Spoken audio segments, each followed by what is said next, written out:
Here we go. Today we like Let's go ahead and take a look at this MotoStars video. We're going to be going over the plan method. Once again, links in the description for Cardo discounts, Rockform discounts, everything, including the Smart Rider motorcycle training system, because we're going to be using that in this video, talking about what to do differently. Now, this is not good. I want to take a quick look, though, at his leg.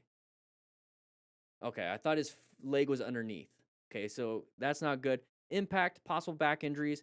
We're off to the side, but here's one thing I want to point out. This is actually a pretty good video. We are off. I wonder if we can get, there we go. That's a better view. We're off to the sides. That's what I want you to do when you're parked. This is kind of close. I wouldn't be this close, but we're off to the sides. If we were parked right behind, this would have been a much bigger problem. But since we're parked off the sides, we get hit and we end up in here versus squished here. That would have been deadly. So he gets hit. That serves as a green reminder that anything can happen on the road, and even the most chill ride can end badly. So take a look and ride safe. So he's just having a good time. You see how we are not squished? We got pushed in the middle. So having that escape route already pre-planned when it comes to the plan method, we're positioned for safety at a stoplight. So if we get hit, yeah, I saw him in the mirror, right, Smee? Get hit, we get pushed into the escape route versus smashed. This would have been a lot worse if he did not have that position. So if you're at a stoplight, stop sign, be off to the side of your lane just in case. So that's the whole thing with position for safety. We're going to go over locating, assessing, navigating, open lane patterns, different escape routes, different emergency maneuvers. It all comes from these books. Free shipping in the United States. Check it out and you get a digital version too. All right, here we go. Going around these corners, have a nice, good time. Ooh, shoulder impact. So we talk about that in the books. But let's go back just a little bit here. Look at the corner. Looks like it's a pretty sharp corner.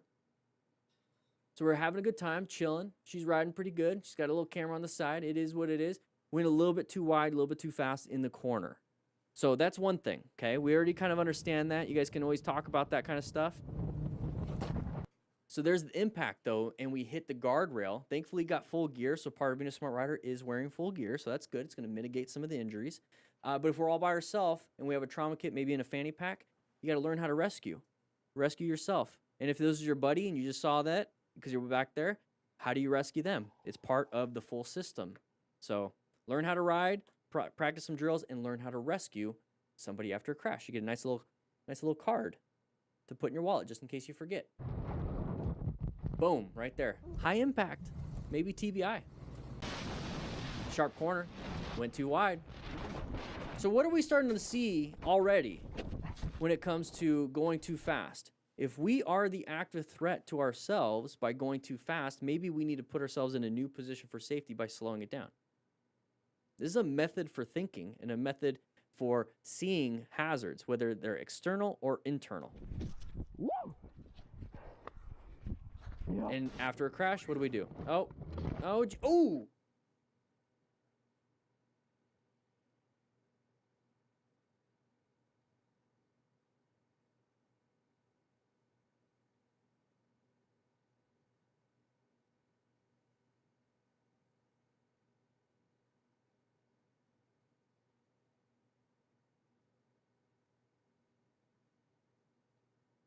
Cervical spine problem right there. And the shoulder. I mean, the shoulder is the shoulder. Like, the shoulder was what I saw, but I didn't realize the neck. Even if there's no broken bones, in the neck, you have ligaments and stuff. And so, like, whiplash is a strain of those ligaments. That's why it's so painful, because you can't move your head. Anybody sleep wrong and you're like, I can't move my head, how painful that is? Now imagine every single ligament in your neck, not just the one side. How did we get here? How did we get here?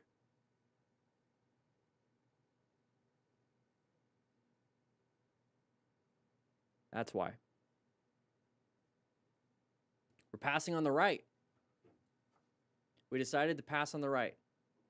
Either we tried to pass on the right, or we're going too fast and went for the escape route to the right. So if we're passing on the right, this is a possible problem. There's an intersection there. We should not be passing on the right side, on the inside. Also, if we're going too fast and we had to do an escape route to swerve left, or for this person swerve right, Why are we going too fast? So it always kind of boils down to your actions and what you're doing on a motorcycle. And this is possibly the consequence. That was the All right, going fast. speed. The ride I got into Too much speed. that the driver Are we the threat? just in time. Are we the threat? Are we the threat? Found the escape. Very good. Take that as I need to chill. Just having some fun. Okay, it is what it is. High risk. Possibility of a crash and injuring yourself. Same thing here. I wouldn't be a part of this group ride for one, but somebody's gonna crash and possibly cause another person to crash. There it is. That's what these group rides do. Don't be a part of them. Lane splitting, passing on the inside. Same thing we just saw with the chick. Now we have an impact. Right here, we're coming up, nice and chill. Hopefully they don't back up into us. Once again, I like parking off to the side of the lane in case they back up or somebody comes from behind. What do we got? We decided to do a U-turn. Man, Wasn't expecting that. That person is passing in oncoming traffic. Was not expecting that. So what can we learn from that? Even if we're going to be doing a U-turn, and it's cross traffic and we see no traffic, always practice a head check. Whenever you're changing lanes, it doesn't matter. Practice a head check. The head check before a lane change should be the habit. Now, should that car have done that? That red vehicle? No. But always do a head check. And if you want to get really good at your U-turns, like I said, get the drill booklet, free shipping in the United States, and you get a digital version so you can have it on your phone. There's a whole video series, and there's 5 free drills. Here's the thing. If you don't want to buy anything, that's perfectly fine. 5 free drills. Go to my website, Motorcycle Training Concepts, Training Resources. I'll put a link in the description so you can get 5 free drills. So you can do really quick U-turns. I now drive like I ride. Very nice, Darth Vader. Oh, what the heck? Unconscious. Let's take a look at that. nice. All right, so we're in the middle of a corner. They always like to show just the crash part, not what's happening before, right? And it's because they submit it this way. So we panicked. We put our foot down. We were going too fast in the corner for our skill level. Okay, so locate hazards. If corners are tough for you, maybe don't go fast. Simple. Sometimes the Occam's razor. Sometimes the solution is the simplest or whatever. I don't even remember the Occam's razor, but I know that's Occam's razor. Write in the comments if I'm wrong. Anyways, so we're coming up to here, crashed, right? I mean, that right there can cause a concussion. That can cause it. So we remain calm. We don't run them over, right? We ensure our own safety, so we pull over, and we check for any major bleeds. Now, on the backside, the quickly assess severity, head injury symptoms. So if they have any of these symptoms, let's try not to get them on the bike. Let's get them to the hospital because we don't know if there's a brain bleed. You know, it's one thing to have just a small little contusion. A contusion is a brain bleed. This is not cool. This sucks. Not good. A contusion is just a bruise, but a bruise is broken blood vessels. So if you have a contusion on the brain, you have a brain bleed. Now, it could be venous, capillary, or arterial. So we don't know. That's why you need to go to the hospital, especially if you're unconscious. Follow me. All right, I'll follow you, buddy. Let's do it. Yeah, boy. Following you.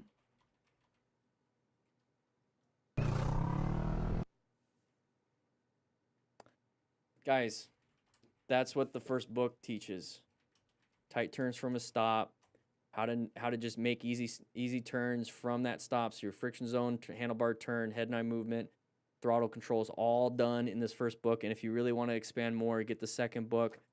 Guys, like I said, everything we talk about in these videos comes from the books that I have developed. I have developed these books so that you have an understanding of what not to do and what to do. So I show you what not to do here, but I'm telling you how to do it. This is how I learned how to ride. I'm just telling you everything that I've learned as a firefighter, going through International Association of Professional Drivers, all the classes I've distilled it in information. That should not have happened. All right, open lane pattern, they switched over, not a big deal. Enemy spotted. They didn't want to be stuck behind. No. They didn't want to be stuck behind the car, so they switched over. You were in their blind spot, or they just didn't see you, and then it is what it is. But we're paying attention to these open lane patterns so that we don't get ourselves in these situations, so we don't have to react like a little child. Yeah. Don't act like a little child. Don't act like a little child. You don't usually see that smacking the mirrors. Sorry about the audio being a little low. It's set up that way. Because when I have the browser, I have it at 80%. So when we're playing YouTube videos, it's at 80%, and my voice is over it. So that's just the way it is. Hopefully it's not too bad. Anyways, how's everybody doing? How's everybody doing? I wasn't gonna. I've been a couple weeks ago. I was like, I'm gonna take a week off, and then I haven't. It's been irregular at that point. Like I tell myself, hey, you're taking a week off because like you need to like take a week off to film and do some other stuff. And then like I take that day off, like a Tuesday, today's Wednesday. And then I'm like, nah, I want to stream. I just want to stream. It's like my weekly meeting and get together with you guys. And I have some stuff I have to do today. So I will be, I'm going to try to get 5 done. I'm going to try to get it done in 2 hours, 3 hours. So we're going to be powering through a lot of that stuff. But we're going to do our check-in. Taking my girlfriend's other dog to the vet. He's also an elderly senior dog, 15 something years old. And he's dealing with some stuff that the other dog was dealing with. And so we're hoping we're hoping 6 months to a year. Hoping, but he's kind of struggling with kidneys also. So I got that at 4. It's 12 noon right now. And then later on at 6:30 for me, I got to travel across town. I'm going to go meet up with some friends to do a little Bible study. So I got a busy day. I'm going to try to get as much editing done as I can today and get everything done. But I did upload on the Motorcycle Training Concepts YouTube channel. I did upload rescue overview, stop major bleeds, and the trauma kit setup that I have. So if you're on there on Motorcycle Training Concepts and you do have, you subscribed or whatever, if you've seen it, you've seen it. That's awesome. I'll go ahead and put a link to the rescue overview. I haven't made the other 2 public just yet. I'm going to make thumbnails for them. So at least that way, so I put it in the chat. At least that way you can see. You can see. You've been reunited, Elad. Nice. How you doing, pot shot clowns? How you doing, real slender man? No problem. Halfway through your break-in, so you already got what, like 250 miles? Jeez. That's impressive. Having some fun. Yeah, I wish you had a video that you're wrecked this week, and oh, geez, you wrecked. That sucks. That sucks. Sorry to hear that. 350 miles, nice.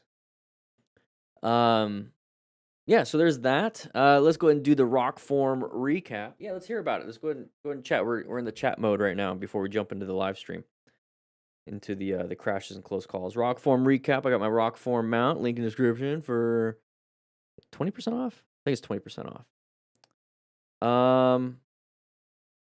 Yeah, it's safety team because we did the live stream last Thursday instead of Tuesday. And I had therapy in the morning. I already talked to you guys about that. But safety team this last Sunday, and yeah, I got a vet appointment and hanging out and doing a Bible study later today. So there's that. What did you guys do? How you doing, Key 6MT? How you doing? Shame I didn't have an Insta360 in January where some rocket scientist did a U-turn in front of me from the center lane and caused me to get a hip replacement. What the heck?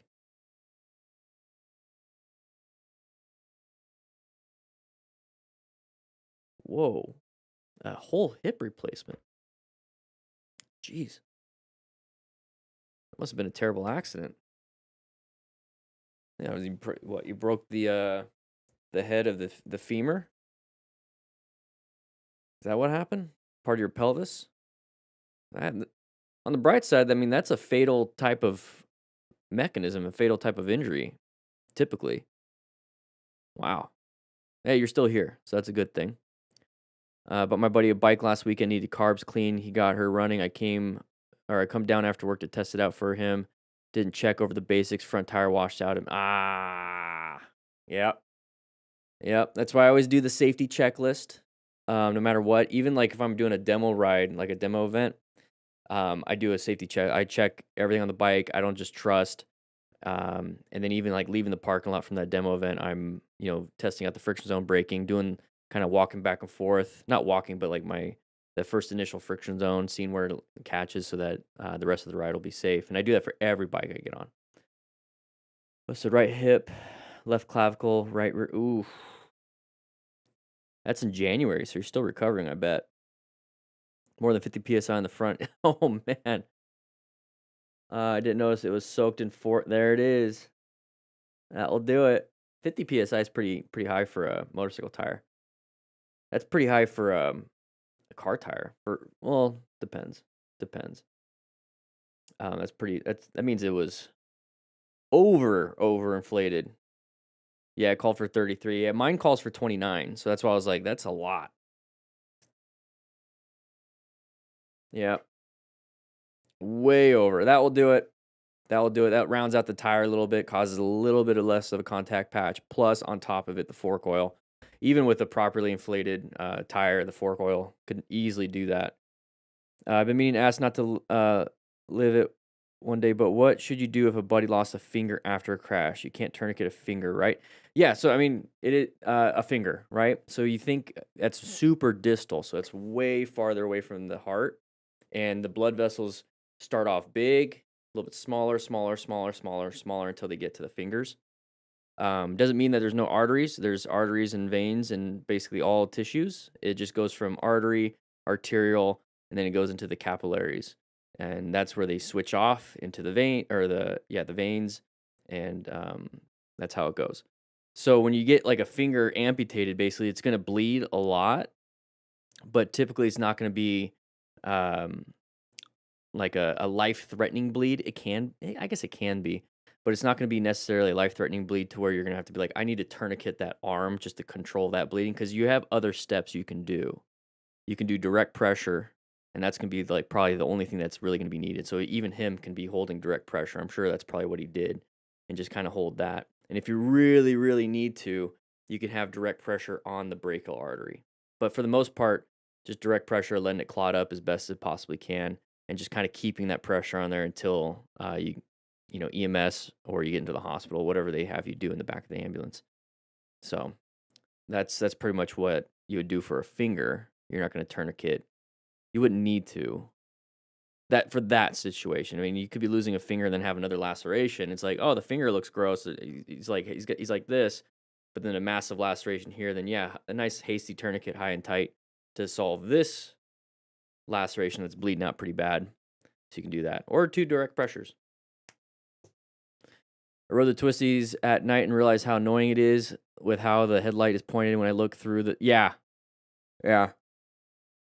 it's annoying. I think there's like some bikes, I want to say like the Honda Goldwing or something. I know some cars are doing that to where when you're turning the steering wheel left, it actually adjusts the headlights to the left or like to the right if you're turning right.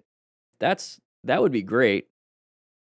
Yeah, some motorcycles have turn lights, yeah. That'd be great, but it is annoying when you're having to look through the turn. That's why whenever I say when it's at nighttime, slow it down, because you can't look as far as you can. You can only look where the headlights are.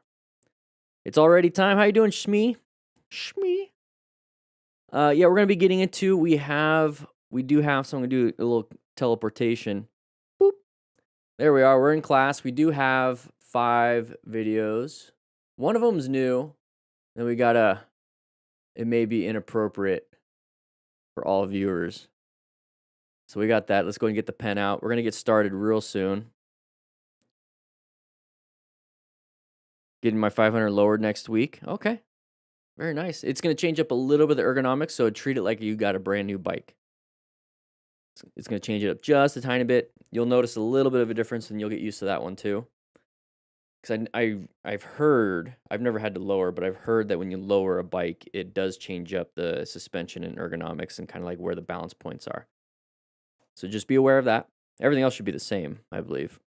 Wouldn't make sense if for some reason the brakes are different. Well, the total stopping distance might be different because they're lower. I don't know. Either way, it's going to feel different. So treat it like it's a brand new bike you just started. So do a little bit of the friction zone braking, easy on the turns until you get, okay, this is normal now. This is my new normal. Do you send your books international? Physical books, no. Just because it's, well, I do to the UK. I think I have it set up to the UK, Australia, Canada. The problem is that now you have to like usually pay for duties and stuff. I include that in the shipping, and then when people see that, they're like, "Oh, I don't want to pay that much in shipping." But you would have to pay that much when you get the book, like at your door, or be able to take it. But the digital version of all the stuff is international. It's an instant download. You don't have to deal with shipping. My Hornet has a preload adjustment of 1 to 7. So much adjustment. Stock is 4, and I put it down to 3, but I might put it down to 2. Yeah, keep trying. Keep messing with it. See what feels good. Gym health question. When you're working out, how do you kill the sugar cravings? I'm going to the gym 5 days a week with a few multi-class days and rugby twice a week, but all I want is sugar. It's because your body is removing all the glycogen in your muscles. That's what it's using to basically fund and make your muscles work when it comes to all that. I mean, 5 days a week with few multi-class days and rugby twice a week, your body's burning through sugar, so your body's telling you, hey, I need sugar. Like that's really what it is. For that type of intensity, having carbs is not a problem. It's just that some people overdo it. Just overdo it. That's a lot. That's like a lot of work to not have carbs. Your performance will actually decrease if you don't have carbs with that much work going on. Pasta and carburetors. Okay, Neil. Yeah, that's the thing is like the whole idea of like shipping international, the duties. That's just the way it is. It's not me. I set it up so that you have the actual pricing up front versus like you get surprised when it's time to actually get it. Because I know some people are like, I had to pay like just to get it. And I don't want that surprise to be out there for people. So carb up a little. It's a strength class 3 times a week, so cardio style. Yeah. Yeah, just a little bit. Just give it a little bit. Just start off with a little bit. You don't have to overdo it. It's like, Dan the Fireman said I can have 3 bowls of pasta every night. It's like, no. I mean, you could. But just give it a little bit. One thing that I like to do in these kind of situations is like I'll have like an apple or a banana before the class. If I were you, just have an apple or banana. Bring some fruit, instant. It'll just glucose, all that stuff, and then try that. See if that solves your problem. Because I'm assuming you might be lower carbs for body composition, so like weight loss and whatnot. But for performance wise, you do need those carbs. So that's the balance you have to take. So I would start off with just like an apple or a banana before every single one. And then from there, it's like, that's still not enough. Well, then go ahead and give yourself like at least a meal a week if you're trying to cut it all out. How you doing, Jackson? My dinner tonight, gnocchi. Ooh, pistachio pesto cream sauce. That's pretty carby. Yeah, I do a simple meal. I just do simple meals. I do like ground beef and rice. I meal prep that. Or not meal prep. I just make it and then I just make myself a bowl. I had one right before this. Saltine crackers. I used to do that in soccer as a kid. Saltine crackers. Those are good.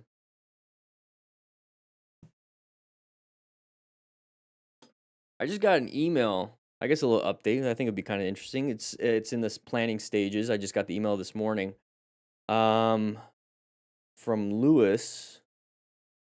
Let's double check. I want to make sure I get his name right. Lewis Howes.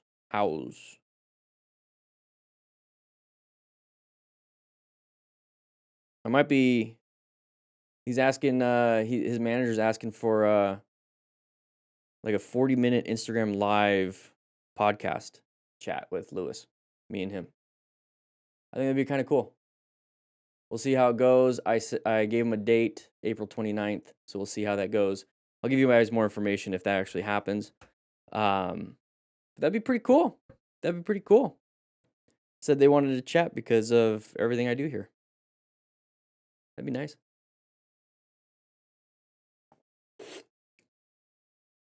But we're going to jump into this one.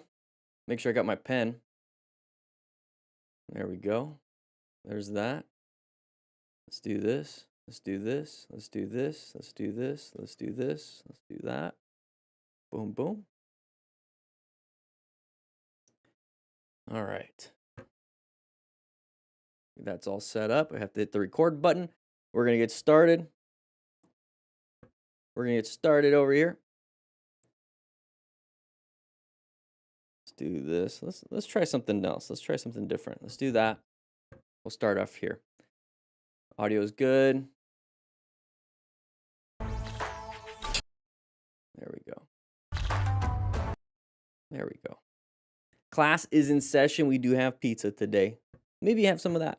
Try that out. All right, 3, 2, 1. What is up, everybody? DanDanTheFireman here. We're going to be going over some crashes and close calls. Let's go ahead and turn off closed captioning. We're going to be explaining what happened, how things happen, utilizing the plan method. So if you're a brand new rider, pay attention. We're going to be going over why this guy just crashed in the corner. Seemed like a pretty easy crash or easy corner, right? So right here, we have a sharp left turn. Okay, what we're trying to do here is that, yes, we're planning our ride. We're locating hazardous situations just like corners, okay? Corners and intersections are the problem when it comes to hazardous situations. And so entering a corner, typically what happens is that we go too fast into the corner. Failure to negotiate the corner is why we crash. So for this guy, it doesn't look like he's going super fast. I want to say he's going 49 right there. I'm going to assume kilometers, so it's not super fast. But for your skill level, it might be fast. So when I see something like this, when they're not going fast, failing to negotiate the corner, I see a new rider. And when I say new rider, it's just somebody that doesn't have the skill set to navigate these corners. So we come up to here, forgot to turn. Typically see that when they're scared to turn. Why are you scared to turn? It's a new skill. So practicing your skills is very, very, very important. So everything's going to be linked in the description. I know rock form, cardo, all that stuff. But my book system here, the Smart Rider Motorcycle Training System, we go over cornering in a neighborhood before we enter, and you can get cones if you want, before you enter the road where there's going to be higher risk. So you're taking nice little easy corners in the neighborhood, and maybe you go wide, but you're not crashing off the side and having this nervous breakdown, basically, because we're in 5th gear going 43. That's pretty high for that. So we're not even shifting. So there's just a bunch of different stuff when it comes to this. But practice in a neighborhood takes you from 0 to getting your endorsement, plus a bunch of drills and how to rescue somebody with a nice little rescue card. So there's that. A little bit wide. It is what it is. But the whole point of plan is to locate that it is a hazardous situation. So it's time to lock in. It's time to lock in. So right here, another sharp left turn coming up. So once again, we recognize that it's a hazardous situation. Our buddy now crashed. Now we crashed because we also weren't remaining calm. So part of remaining calm is that when you witness somebody crashing, you need to remain calm so you don't become part of the accident itself too. And then that's why you need to ensure your own safety. Once again, it's the full system. So check it out. There's a digital download and print with books. But right here, we saw this, we panicked, we didn't remain calm. And we weren't able to ensure our own safety. So he crashed. We panicked. We could have kept going along with the corner, slowed it down, turned around, did all that stuff, and helped him out. But we didn't do that. So we also made the same mistake. Same thing. All right, riding with a passenger, you're going to have a different load on the motorcycle. So corners, this is like a pretty big corner video. So corners are going to be a little bit harder because you're going to have to turn harder because now you have a bigger load and a little bit more weight on the back of that motorcycle. Thankfully, they have full gear. Hey, welcome, Potshot. Thankfully, they have full gear because the whole point of being a smart rider, and this is what we try to, this is our standard that we go towards, is that we acquire and use personal protective equipment at all times. Got full gear. Everyone's got full gear. Love it. Made a mistake. That's why we need to seek and maintain also. Welcome, Potshots. We're doing this live, so make sure you join and hit that subscribe button. And this is when we can rescue. So he's rescuing, he's remaining calm, looking for her. Everything's fine, we're good to good. Everything's fine, moving on. So same thing here. Welcome, Fiona. Oh, so a little bit of a lane filter. I want to take a quick look though, right here though. So this person's turning right. Do we have a green light? I don't think there is even, where's the lights? Can't really tell. So we pulled out in front of somebody. It might be best to just stay in that lane filtering position and then go, especially if you're at the front. Nice little impact. They weren't paying attention. It is what it is. This is why we wear full gear, just in case there's an accident. C'est pas... vous pouvez m'aider à la relever? Attendez. No major injuries. Got some damage to the bike itself. It is what it is. At the end of the day, it's the end of the day. Anyways, oh, what happened here? We can't see the right hand. Why would I be pointing out the right hand real quick? All right, let's keep watching. Coming right there, forcing him to slam hard on the brakes. That's why. Thank you, MotoStars. I haven't watched any of these videos, but typically when you see somebody going straight in a straight line and all of a sudden dump it, had to layer down, it's because we slammed the front brakes instead of doing progressive braking. And that's, once again, in the system. I teach you that so you don't make these mistakes here, so you can practice your progressive braking, your emergency braking. That's chapter 9 in the book. And we keep practicing it so that if something does happen out there in the wild, on the streets, you know, you can actually all of a sudden in a panic moment actually do progressive braking because you've practiced it so much. So you trained your body, you have that muscle memory without you having to think. And so, yeah, we slammed the front brake, and that's what it looks like when we dump the bike. So a simple mistake of slamming the front brake and locking up the front tire and then skidding, front tire loses traction. It's the whole had to layer down thing, you know, because of the slamming of the front brakes. This is what it looks like to your body. And this is why, as smart riders, we acquire and use personal protective equipment. We could not anticipate this. Just couldn't. You know, we didn't know if we're going to slam the brakes super hard and dump the bike, all this other stuff. We try to practice and train to prevent it. We wear gear to mitigate the injuries, and we rescue just in case, you know, something is damaged and there is an injury. So it's a full system that I try to teach you. And so, yeah, slam the left shoulder, broken collarbone maybe. We have a left ankle problem, left hip. This is why we have gear. So we have the motorcycle boots. We have motorcycle hip armor. We have shoulder armor. Hopefully it's going to maybe protect the collarbone and maybe not snap it, but it is what it is. But you notice the head hitting too. So that's why we, you know, wear a helmet, and then the hand hits. So this is why we need full gear. Just right here. And you notice right here, the face is now dragging across the ground. That's why you wear a full face helmet, so that you have a chin bar. Protect that face. And there's a lot of road rash happening on that one. Here we go, side of the vehicle. There it is. That's what it is. We panicked. Ooh, and he hit a curb. Thankfully, not too hard. Still, that would cause... My buddy just jumped off a 12-foot wall, landed wrong, and broke part of his tib fib, ACL, a bunch of other stuff. So, I mean, this right here could easily do that too. So what really caused it? Once again, I said intersections and corners are hazardous situations. We're planning our ride. What pattern is this, everybody in the chat? What pattern is this? What pattern is this? Come on, you know what it is. We're all here hanging out on a nice live stream here. But what pattern? Okay, this right here. That's the side of the vehicle pattern. So we talk about patterns in these videos. Make sure you check out, once again, the book system, but motorcycle training concepts. There's a bunch of stuff. Check out the description. But basically, the side of the vehicle means that person's coming this way. We do open lane patterns also. But that side of the vehicle indicates that there is an intersection. There's a possibility of doing this, right? And that's why he slammed the brakes. He's like, I don't want to T-bone this person. Maybe we're going a little too fast. We're blurring out the speedo. I don't know. Maybe. Why would we need to do some editing after the fact to blur out the speedo? Just saying. Don't know. Anyways, should the car have pulled out in front of him? It doesn't really matter. At the end of the day, you need to do good progressive braking because your safety is your responsibility. We could have done something else. We could have swerved. We talk about 3 things when it comes to emergencies: swerving, acceleration, or braking. That's all you can do on a motorcycle. So we could have swerved, could have done progressive braking, could have done something. And real quick, if we can look at this, they stayed in their first available lane. So, I mean, we had a whole open lane. So even if we were applying the brakes pretty hard, progressively, not dumping the bike, we recognize they win the first available lane. Boom. No longer an active threat in our minds. We just now put ourselves in a position for safety. So, position for safety, locate, assess. Hey, is this a real problem? Navigate. Oh, it's a real problem. So let's do one of those 3 things. Put ourselves in a new position for safety. Okay? It's a pattern of thinking. And that's gotta hurt. That's gotta hurt.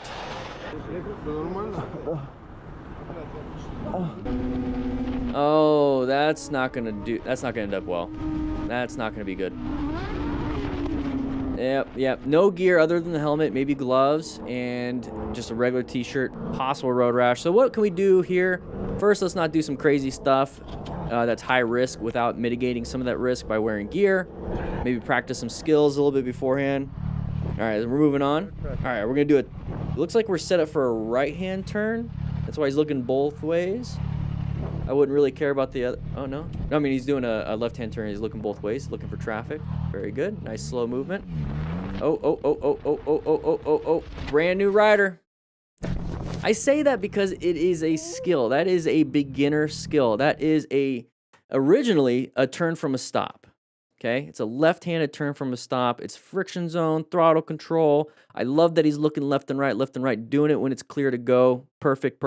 Did the whole I'm observing type of a thing, but when it comes to being a smart rider, you can't just do the S, you need to do the M and maintain your fundamental skills. So practice in the parking lot, practice all these things beforehand, before going out here until you get super smooth, buttery smooth with your friction zone and throttle control a little bit.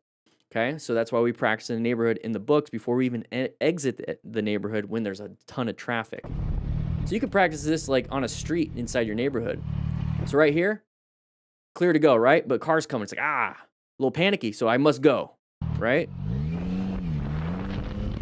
Okay, so we're gunning it while still holding friction zone. So it's like we're not going fast. We're not going as fast as I want it to be because I'm pulling power from the to the rear wheel, from the engine to the rear wheel with that clutch. So it's only getting that's like 50%. So maybe we're giving a bunch of throttle, but only getting 50% of the power.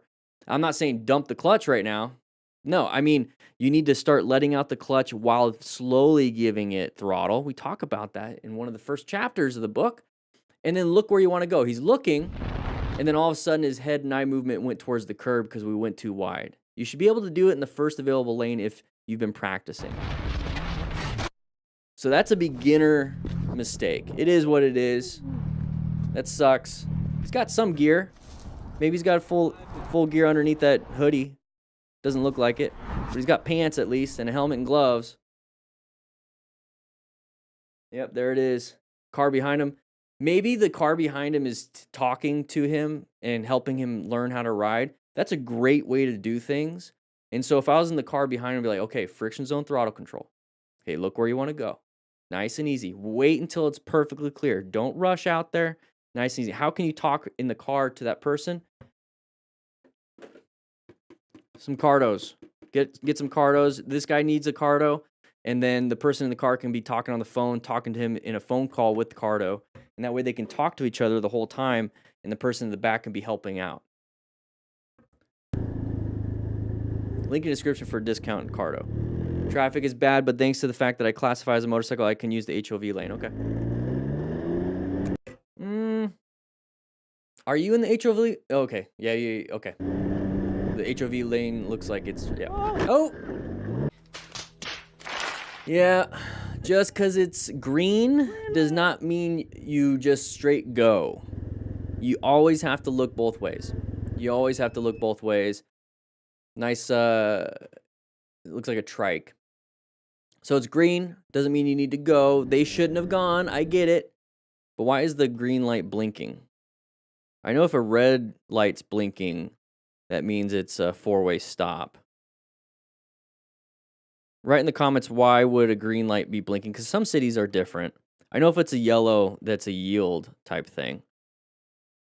I don't know. But anyways, we got this guy coming out of nowhere. So at this point, when you're creeping up, look both ways first and then go. That's what I'd be doing.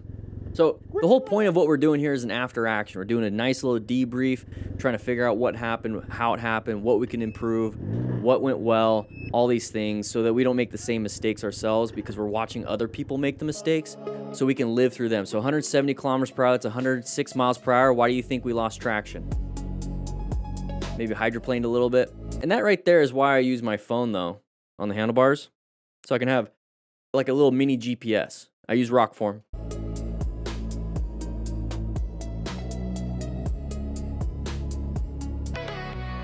Oh, my Lanta. That excessive I think you guys know what not to do here. traffic like this is a Oh, we had to slam the brakes instead of just do what we're really good at, right? We're really good at swerving in and out of traffic, so why are we trying to use the brakes? Because obviously he knows how to use the throttle and turning, but maybe braking at these speeds is not a skill set that he has that is up to par for the situation he's putting himself in. I do want to point out, we talk about open, he's racing with his buddy, that's probably why. I want to talk about open lane patterns, right? So we're stuck behind these vehicles, right? So we want to switch a over. really important reminder. So we don't want to be stuck behind this white car. We're putting ourselves in this situation. If it's flow traffic, this is different. Like you're going the flow, let's say it's 70 miles per hour, everyone's going 70, but this white vehicle in front of you, they're going 60.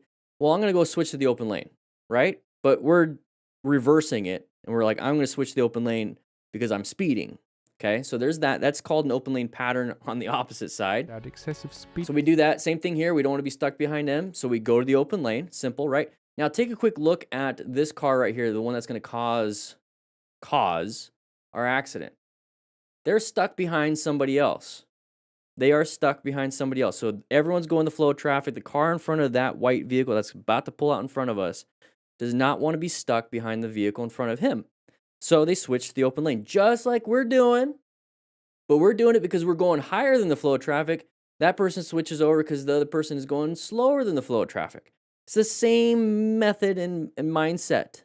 Same method and mindset that these people are doing. So that's why this person switched out. So when we talk about open lane pattern, hopefully we'll have a better example, is that when we see a big open lane and we see somebody stuck behind a car, more than likely they're going to want to switch over to the open lane. That's what's typically going to happen. So we got to be paying attention to that so we don't get next to them.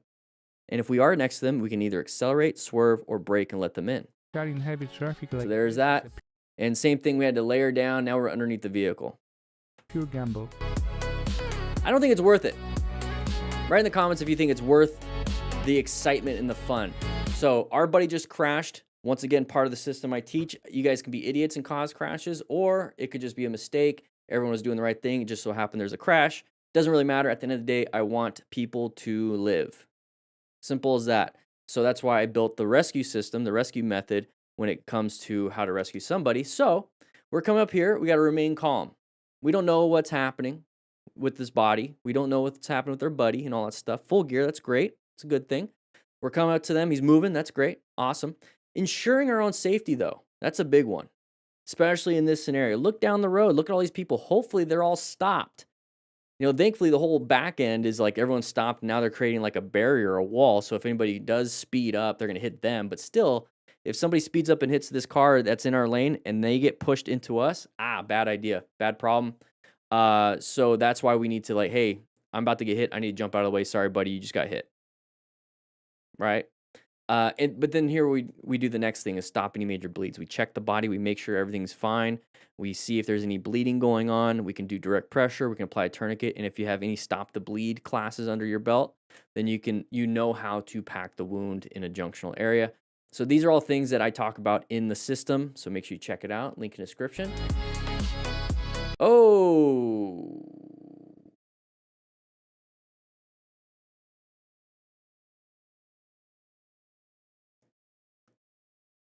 Yeah, that's not good.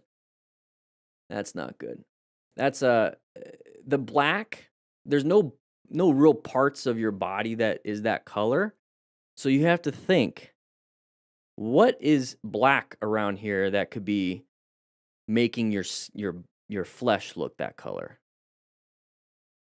That's not body part. That is gravel. That is debris. Maybe tattoo. Could be tattoo, right? So he's in a lot of pain.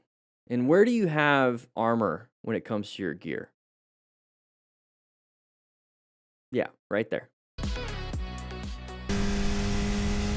All right, here we go. Mighty Mouse. Nice little sharp corner, having some fun. We're going to keep leaning, and speeding. And, oh, we stood it up. It's a close call. So at that point, what should you be doing? You should be thinking to yourself, maybe I should be taking it a little bit easier for the rest of the turn or the rest of the ride. Maybe. Oh, up and over. The bike is now on top. We just had to see it 100 times. Man of action right there. Love that. The guy just came in right away. So how did this happen? Let's take a look. So we're coming up here, getting up to a nice little stop area. And we decided just to jump. Now, the reason why the bike did that is because we slammed the brakes and actually grabbed traction instead of dumping it. So that's why you need to do progressive braking, because you're either going to slam the brakes and it's going to slip out from underneath you because it lost traction, or you're going to slam the brakes and it's going to grab traction, and now it's going to stop immediately and it's going to launch you forward. So run as fast as you want on asphalt. I don't recommend this, what I'm about to say, but run as fast as you want and then plant your feet and see what happens. That's what this is. Now run as fast as you want on grass, wet grass, and plant your feet and see what happens. Probably going to slip out from underneath you. Same thing with the asphalt. If you're running fast as you want, and then you plant your feet, you're probably going to grab traction and you're going to fall over. It's kind of the same concept when it comes to tires. That's why they call them shoes. So the bike's up and over them. Thankfully, somebody with some understanding of how bad this incident is and just sitting there like, oh, I'm just going to do nothing. He went right to it. Went right to it. Here to help you out. Checking his body, doing everything, doing rescue. Love it. All right. You kind of... Okay. Part of riding a motorcycle is that you're going to get into a gas station or you're going to get into a parking lot at some point. Unless you're just, I'm only going to ride on open roads and never stop anywhere to get gas. Unless, you can have an electric bike, I guess. This much crazy traffic, can't see anything, blind corners everywhere, line of sight issues, don't know what's happening, and we're speeding through it at 36 kilometers an hour. That's roughly 20 to 25 miles per hour. Roughly, right? It's too fast for the area. Too fast for the area. You need to slow it down, maybe go 10 miles an hour, or what is that, 20 kilometers an hour? So dump this down, half the speed. That way, if something does pull out, it's very easy to apply the brakes.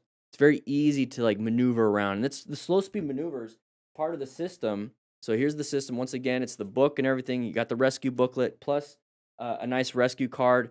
But the part of the system is the Smart Rider drills. So you can get comfortable doing super slow speed in a nice little area, maneuvering everything. 24 drills in here. Check it out. Lots of stuff.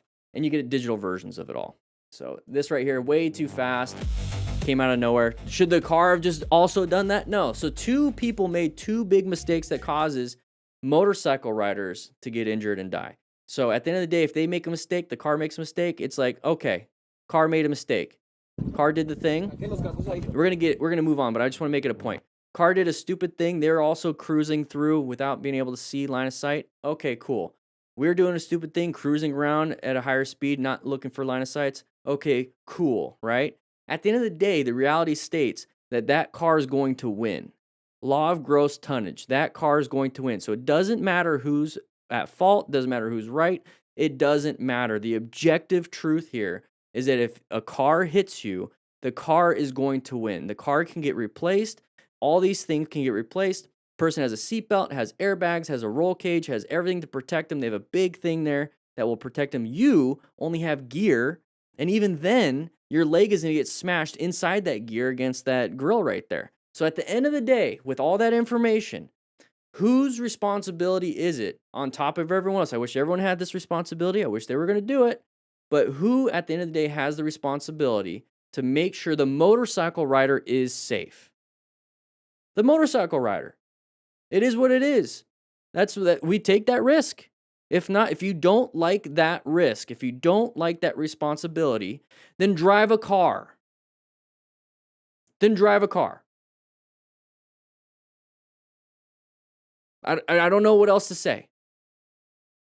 I want people to ride. I want people to ride safe. But at the end of the day, if you're unwilling, it's your choice, you're unwilling to take that risk, then drive a car.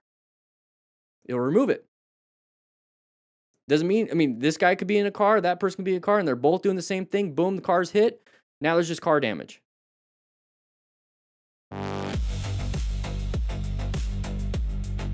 I don't know how that's not common sense for a lot of people. All right, so right here we have, oh, a little bit of a mistake.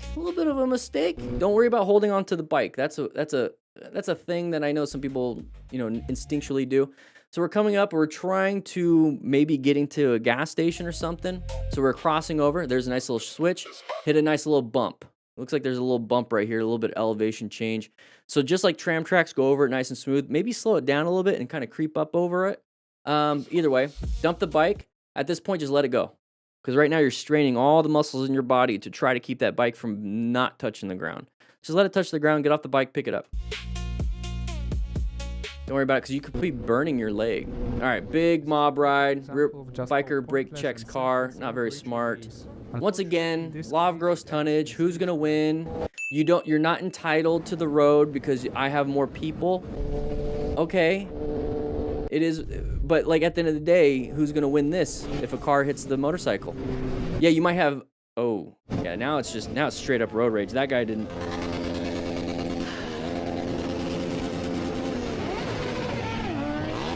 So we don't know. I mean, it said the biker brake checks that car. I guess a little bit of what we can talk about here. First off, I don't agree with what the car driver did. Not at all. Because he just hit a person that probably had nothing to do with anything, right? So there's multiple facets to this. First off, let's jump with that. So the car driver, the four-wheeled vehicle, the cager, should not have done that. Absolutely not.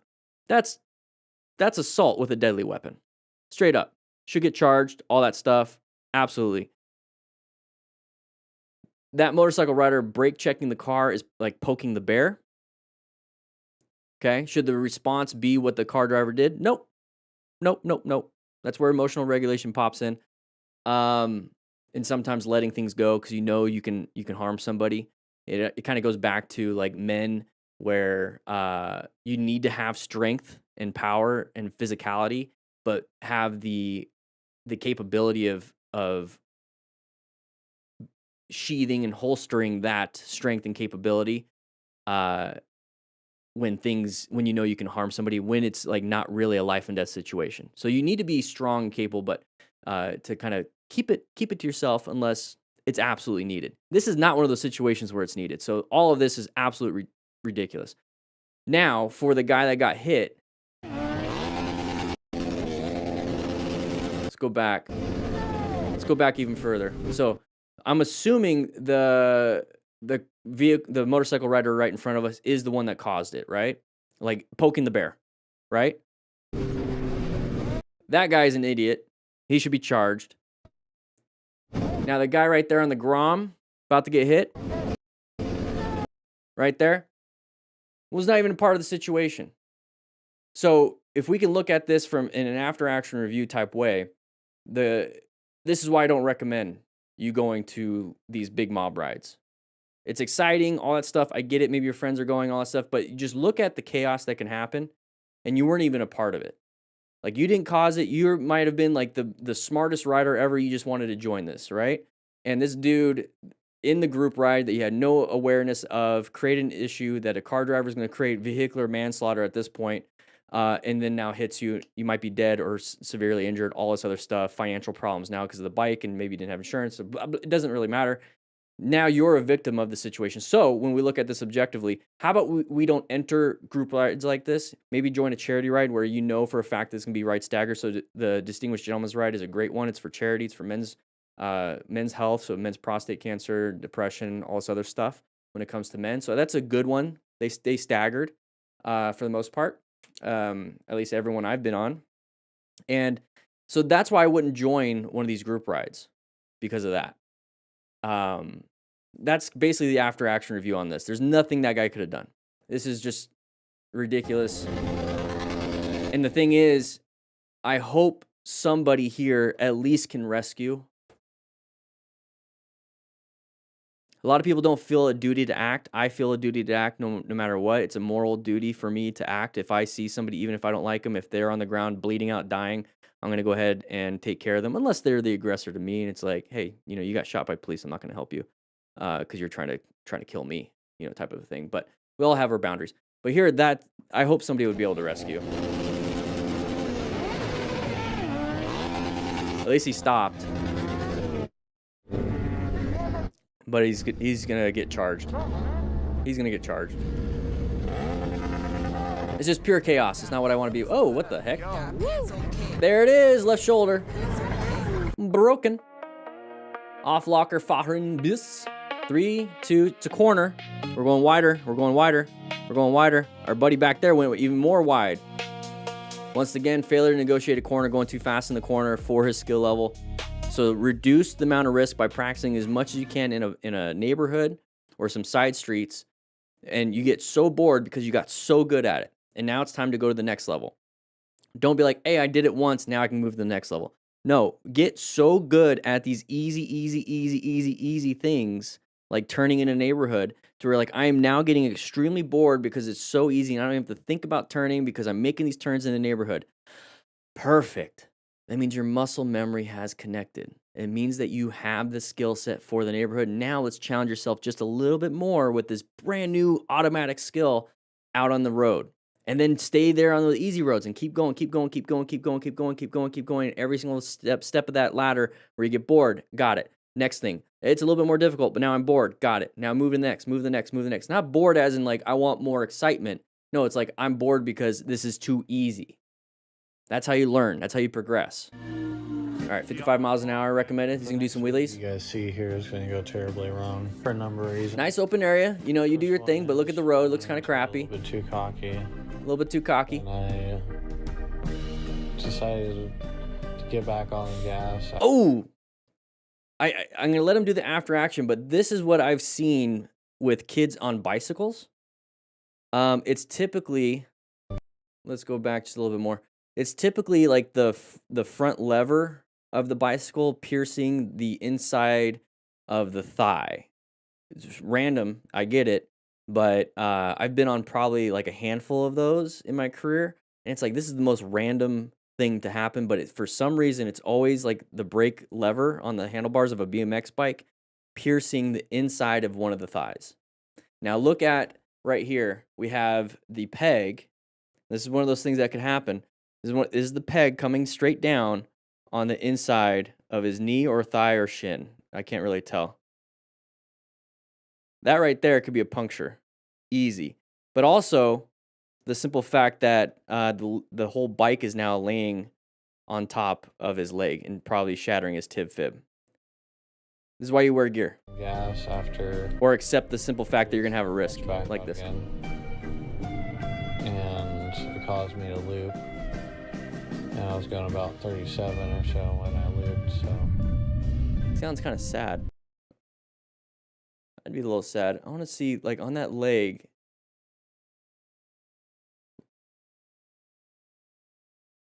Look at that spot on his leg. What did I just say? Look at that little spot. Look at that. Does that not look like a puncture?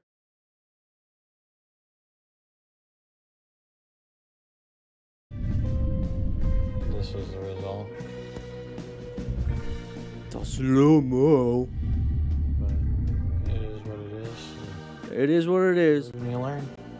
At the end of the day, it's the end of the day. Pretty banged up, but I'm going to be okay. So that's all that matters in the end. Right leg's not moving too well. Yeah, his right leg hurts. We'll see. Yeah. Yeah, that's not a good feeling. I'm going to mute that just because it's just him groaning and music. So once again, we need to remain calm ourselves. So if we're in a crash, we need to remain calm and ensure our own safety. So the best thing we could do at this point is to get off the road. That's the best thing we can do, is to get off the road. That right leg is not wanting to work. I would have went for that grass right there. That's the closest. I wouldn't care about the bike right now. The bike, if it gets hit by a car, it gets hit by a car. If I get hit by a car, we got more problems. Hey, your keys didn't go in the drain. That's a good thing. That's a good thing. That would have sucked even more. All right, now we are safe off the road. All right. Pretty terrible, huh? Almost takes me and 2 other riders behind me out. Let's take a look. This group ride was Oh. sketchy from the very beginning. The upcoming curve in the tunnel. Did somebody try to do a cone weave? Handle for one of the riders. Oh, these guys are going, it's a pretty simple turn. It's sharp, that's why the chevrons are there. They're going really wide, so let's slow it down, guys. Talk to each other in your cars. Like, hey, let's just slow it down, nice and easy. Oh, crap. Jeff just crashed again. Damn it. It's his 3rd bike in 3 years. 10th crash in 3 years. Oh, he's not getting up. He's unconscious. He's unconscious. There you go. Nice, easy log roll. Control the head a little bit more. Don't take the helmet off. You can open the visor. You alright? He's rebooting. His brain is rebooting. What hurt? So at this point, you can ask all these questions while checking his body for any major bleeds. And another thing is that I'd be telling somebody, hey, call 911 for one, because his brain is not working really well. And 2, I need you to look down and make sure no traffic is coming and yell if it looks like somebody is not slowing down. Because Jeff's just going to get hit by a car. I'm not going to get hit by a car. It sounds bad, but it is what it is. I didn't cause the crash. I'll grieve. I get it. But while they're doing that, I'm going to be looking for any major bleeds while asking these questions. Hey, Jeff, you doing okay? Hey, can you hear me? And I'm checking his arms, then checking his legs, checking his abdomen right there, see if there's any punctures or anything like that. All right, here we go. Going straight, intersections. Oh, somebody's gonna switch over. Once again, we have 3 things we can do in this situation: emergency brake, emergency swerve, or emergency accelerate out.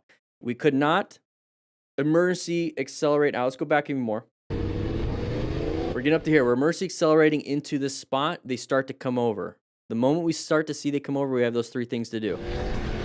So right here, he's doing a rev bomb. That's not one of the 3 things, buddy. You can't get a slice of pizza. If you're doing rev bombs, you can only do one of the 3 things. So we're not doing it. So we could just let him in by applying the brakes gently, progressively. Let him in. We could swerve right. If we accelerate, we're going to put ourselves in that trap and possibly hit the back of the car in front of us. So really, the best solution in this is just kind of let him in. Apply the brakes, let him in. Move to the new lane. But we didn't. We get angry. We get angry. We get angry. We punch this now. That's, what is that, like, destruction of prop? I don't know, whatever charge you could possibly get. And now we're going to go ahead and instigate it even further. All right, good. And we're moving on. Passing on the right. Oh, geez. Big problem there. It's okay, Mina. You made a big mistake. We're going to move on, though. We should learn from that. You know, not to do that again. All right, what do we got here? Somebody can hit us from behind. A little love tap. Not fun. Not good. They weren't paying attention. Sharp left turn. What are we going to have here? Somebody failure to negotiate? Yeah. Going a little too fast for their skill level. Slow it down. Now, how do we know if it's a sharp turn? Why did I say that? Why did I say it was a sharp turn? I mean, I don't understand. Like, how am I supposed to, like, know if these things are sharp? We look at the screen right here. What do we have that will help us out when it comes to a sharp turn? We got signs, the chevrons, those chevrons right there. The little arrow sign things, those are chevrons. Yeah, those indicate sharp turn. I'm pretty sure back there was a sign that said, hey, a sharp turn recommended speed, right? Also, look at the mini map on that. We have a little mini map. I use rock form so we can have it on the handlebars, and this is what I use it for, is GPS. That it looks like there's a sharp turn and a sharp turn to the right, and then a sharp turn to the right again, and then it's a straightaway kind of leading off off that map. So it tells me ahead of time, hey, sharp left, sharp right, sharp right. The signs tell me this is definitely sharp right or sharp left, so it's confirming it. And then now that we have this information, let's make an educated skill choice by slowing it down before the turn, or at least slowing it down to our skill level. How do you know what your skill level is? You only know if you practice. I don't want you to find out your skill level and pushing your limits on a road like this. I want you to practice it in a neighborhood. Practice it in some easy side streets for a while. Treat motorcycle riding like it's a skill that you need to learn, instead of like, hey, I'm going to buy a motorcycle. I'm just going to act like an idiot and not have any idea of what I'm doing and just go. That's why we see a lot of these videos. So it looks like we almost did the same thing. So people are going to do whatever they want to do. This is why we rescue. This is why we wear gear. Some people are in a rush. Yeah, sounds like a lot of motorcycle riders are in a rush. Oh, we're kind of in a rush. Oh, he did fine. He did fine. Okay. Creeped out a little bit. Went. Didn't fight. I'll give him that. Oh, we went over a little metal grate. Oh, nice swerve. Finally, we see something. Finally. It's at night, too. So let's take a look real quick. So he's going to go over a little grate right there. Those are a little freaky. So he did the right thing. So you're going to notice the camera angle kind of shifts up like this. He lifted his butt up off the seat because once that back tire hits the grate, it's going to do that to him. So if he's sitting down, it's going to smack him right in the butt. Like that. And it's going to possibly launch him and maybe lose a little bit of control. So good on him for actually sitting his butt up. And then look at, he's about to go to have some fun. Okay, it is what it is. Maybe slow it down because of the headlight and everything. And it's nighttime, can't see a lot of hazards. But good job on him seeing this hazard. So he lifted his butt. Cool. Now we see brake lights right there. They start coming out. So right there, I want to point out, so we're in a position for safety. We're in our own lane. We're locating hazard situations. We see somebody coming out a little bit. Okay, is that going to be a threat? I'm assessing. Is that a threat? Oh, yeah, they started coming into our lane. So we have to do a navigation. We have to navigate out of that and put ourselves in a new position for safety. So once again, 3 things we can do: swerve, brake, and accelerate. At this point, accelerating, boom, we're going to hit him quicker. Braking, maybe not going to be able to stop in time, but we could brake a little bit, slow it down to see what options we have. You could do that and then swerve. But he made a choice to swerve first. Make a choice. Please do that. One of the 3. Make one of those 3 choices. Rev bombing, honking the horn, screaming, yelling, saying, oh crap, and doing nothing. Those aren't real things, okay? That's not going to help. These 3 things will help, and he actually did one. Nice little swerve. Good job. And I'm sure he didn't swerve far right because there was a car next to him. So he lane split, basically, right? It looks like a lane split. So he lane split, very close, looks back real quick. Now pay attention ahead of you because right now you just navigated yourself into a new position for safety. Now you must locate hazardous situations and assess any future threats. We're past it. We're done. Your adrenaline's going to be up. You maybe pull off on the side of the road, wait for it all to come down, do some box breathing and all that stuff. But we're still in the middle of riding.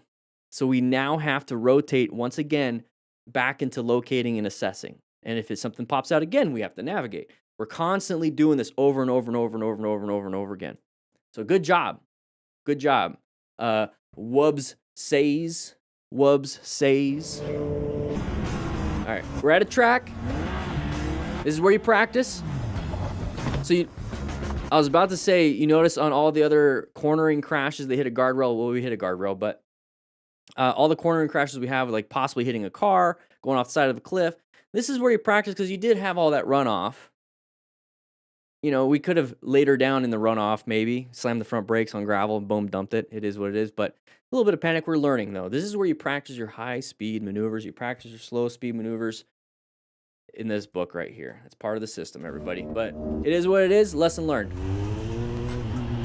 Rather than do it at a track. Oh, crazy person. I'm so glad we're importing all of this. Oh, yeah. All right, here we go. Ooh, lost a little traction on that front end. Did you guys see that? Look at the road. Look at the road. There it is. See how a little bit of that could do that? So going over it, maybe not. Like going straight. But we're in the middle of a turn. We're going 113 kilometers per hour. That's about, let's just say that's 70 miles per hour. 70 miles per hour. We're on the off-ramp, though. So this is where we start to slow down. So speed is fine. Speed is fine, especially in the United States. This is probably 65, 70, right? So going that speed, middle of a turn, hitting a road surface hazard can cause that. Okay, so it causes that. So what this tells me is that we need to watch out for those road surface hazards. That's what it tells me. Objectively, we need to watch out for road surface hazards because it's going to cause an input into the motorcycle, especially in the middle of a turn, that it's going to mess up our turning. And if it messes up our turning while the turn is still going and we're still going now 100 kilometers per hour, so 62, while we're still doing high speed, while we're still in a turn and it messes up our turning, guess what's going to happen with our turning? It's going to mess up and we're going to go wide. So it all brings it back down to let's do our best to avoid road surface hazards. Go ahead and move out of the way. Located it, assessed, navigate into a new position.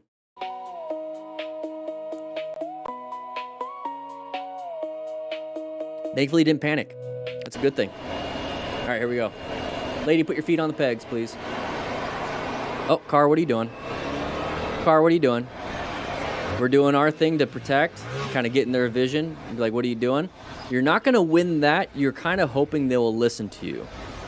So the best bet in this situation would have been that couple, that guy that's riding, or whoever's the driver, the rider in charge, should apply the brakes, let him in.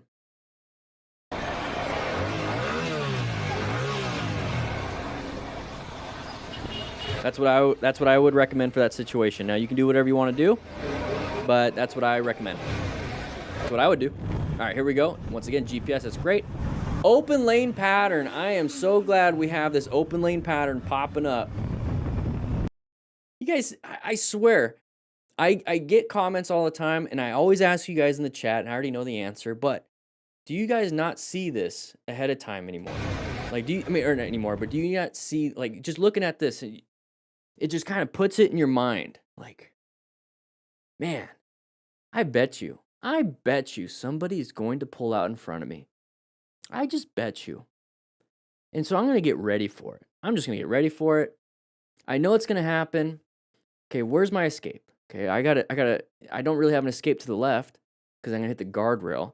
So since I can't swerve left, and, you know, I'm already going highway speed, so even gunning it for acceleration, my bike's only a 600. It can do it. So I might have to like brake and kind of swerve a little bit in my lane, but stay in my lane and let them in if this ever happens, or at least find the escape and then, you know, accelerate and swerve around them. So like, no matter what, I bet you somebody's going to come out and like, but you just created a plan in your head. Everything I just said is a plan in your head on how to manage this kind of situation. And that's what I want you guys to think. But you won't be able to like think that if you can't see the pattern. And this is the pattern. So they swerved out. They swerved out. Looks like that was a cop over there. You see the blue light? Yeah, it's a cop right there. So they swerved out of the way. So here's now our new thing. We're going 38 though, thankfully not very fast. So we can apply the brakes, right? And he swerved over to the left into an escape path. Oh my gosh, wonderful job. Now imagine he's going 50 right here, drops down 38. Hey, probably recognized the pattern. Okay, no, we applied the brakes. So we're going 50, now apply the brakes. Imagine if we were going 70, 80, 90, or so like some of these idiots going 100. Would we be able to stop in time? Would we be able to, you know, maybe see this ahead of time? Or maybe not. Right? Our total stopping distance would have been ridiculous. So good job on this rider for not going super fast around this crazy area. Good braking, good perception, braking skills, and recognize I'm not going to stop in time, so I must put myself into this lane splitting position or lane filtering position off to my side and get into that escape path because I'm not going to be able to stop in time. Very good. He's going to rev bomb, I bet, right? Yeah, okay. But overall, very good. And here's the thing, is that if you can put your Google Maps, I'm assuming a lot of you use Google Maps or maybe Apple Maps. I don't know if Apple Maps does this. I have a S24 Ultra from Samsung. But they do offer, hey, there's a slowdown ahead on your GPS. So when you're coming close and you see that, hey, there's a slowdown in a minute or two of me riding, I should probably get prepared for it. Right? And so recognizing even that, there's so much information people don't use. All right, here we go. Cruising, we got side of the vehicle, nice little swerve. Good job, you got out of it, but it's not your personal racetrack. Cruising on a Honda Rebel. Is that 1100? It sounds like 1100. Bro. So we got pushed out. Perfectly fine. Go down that road. Let's go down that road. We're on a motorcycle. We're just going to take a detour. Yeah, how many people, real quick, how many people specifically take the long way on their motorcycle to go get breakfast? How many people have ever done that? It's like, I know if I just go, my favorite place is 5 minutes away if I just go straight there, like if I was in my car. But I'm going to do the 30-minute ride to get to the same place. I'm on a motorcycle. I'm cruising. I'm having a fun time. So if we get pushed into this position, just take the long way.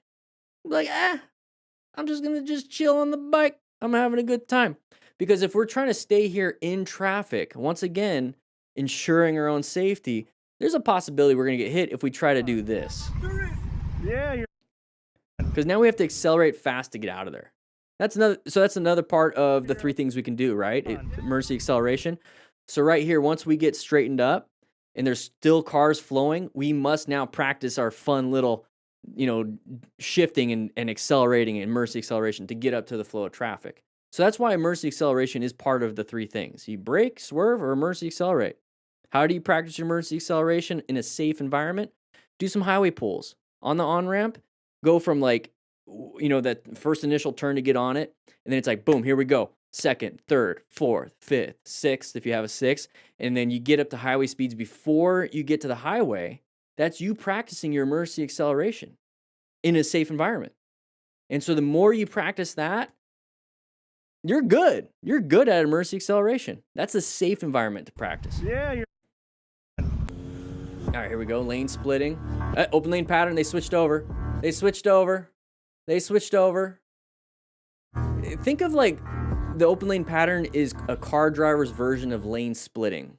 They do it recklessly, just like lane splitters do it recklessly. So it is what it is. I've already explained lane splitting and lane filtering and open lane patterns, but we have more videos on this live stream, so make sure you hit that subscribe button. Check out all the links in the description. Grab a slice of pizza, and I'll see you guys later.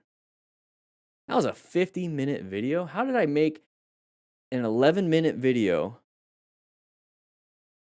How did I make an 11-minute video 50 minutes? Oh, my Lanta. I might have to split that. You know what? I just might combine all these. Let's see if we can make them all 50 minutes. And we're going to have what's 50 minutes? Let's just say it's an hour, so it's 5 hours minus 50, so 4 hours and 10-minute video. Just all one large 4 hour and 10-minute. That's how I did math. That's mental math right there. I can do time math. I can do regular math, and I can do gym math in my head. I don't get it. I just can't do kilometer math. I have to have a cheat sheet like I'm in elementary school when it comes to kilometers. This was actually sent to me by, and I so appreciate it. It was sent to me last year, April 17th, 2025. I still keep the note because it was very sweet of him. I say sweet, not in a weird way. I say it because it is sweet. I appreciate it. Dan, hope this comes in handy from David. So thank you, David. But he sent me a cheat sheet. That was pretty nice. And so, anytime, because I was always talking about, can somebody convert this to America units? I really wanted to know. But I still can't. If I just see it, not look at the cheat sheet, I still don't know what miles per hour it is. I don't get it. I don't know. See you later, Nate Dunning. Can I just buy the rider drills? I've been licensed for a year already. There is. I don't post it on the store because everyone that I'm grabbing, and by grabbing I mean talking to, I want them to have the full system because I made it cheaper in a bundle for the full system. But if you want to just grab the drills, I can give you the link for that. It's just that when you get the full system, it's actually cheaper because you get everything. I try to make it in one easy bundle. So that's the drill booklet. Just the drill booklet, if that's what you want. I linked it in the chat. Because I made it much easier. Because it's $39.99 for the digital drill, but $59.99, and you get the card, the Writing Smart, the drill booklet, and then you get all that. you get a whole bunch more. I wanted to make it easier for everyone to get the full system because I believe the full system is very important. But if you want to, just try out the free 5 drills. That's linked at the it's the pinned comment. Try those out first. See if you like those, because that's what the digital version looks like. But you get 24 drills. With the 5 free, it's just the 5 drills, but that's what it looks like on your phone. So try that out. Think of it as like like when we used to play video games back in the day, and they would send you like a demo disc, and you can only play like the tutorial and the first 2 levels, and then it's like buy the full system, and then and you got like hooked, or you found out like I don't like this game, this sucks. I want you to try out the 5 free drills first and be like, and treat it like it's a demo, like a demo disc. You know what I mean? We need to bring back demo discs. One thing I like about Steam is that they give you 2 hours to play it, and you get a full refund if you don't play for more than 2 hours. That's what I like about Steam so far. Plus other things. I play Helldivers too, so I've put in way too many hours on that. See you later, Blackbird. Have a good time. Have a good workout. All right, guys, we're going to jump into this one. This is an older video. This is from 2 years ago. I like to go back 2 years at a time just because it's like, does the plan method apply to these situations? Not just like the current stuff. And it does, because I've been doing this for like, I've been talking about the plan method for like 4 or 5 years now. So, hey, call sign, add me, DanDanTheFireman. I sometimes I post on Discord when I'm playing. I have like a ton of friends on my friends list. I don't even know who most of these people are. Actually, I don't know any of them. We just slowly been adding each other, and I'll join in somebody's thing. People can join me. I usually play solo, hit the SOS, and then people join, and boom. And I got like a quick 30-minute hour-long session, just random people. So if you want to join, you join. I have a mic. Good chat. All right. I play Super Hell Dive though. Just saying. All right. We're going to jump into this one. I got to turn on the fan real quick.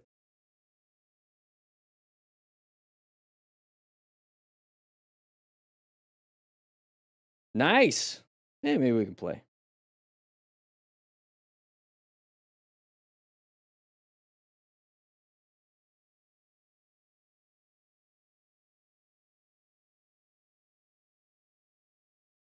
PC.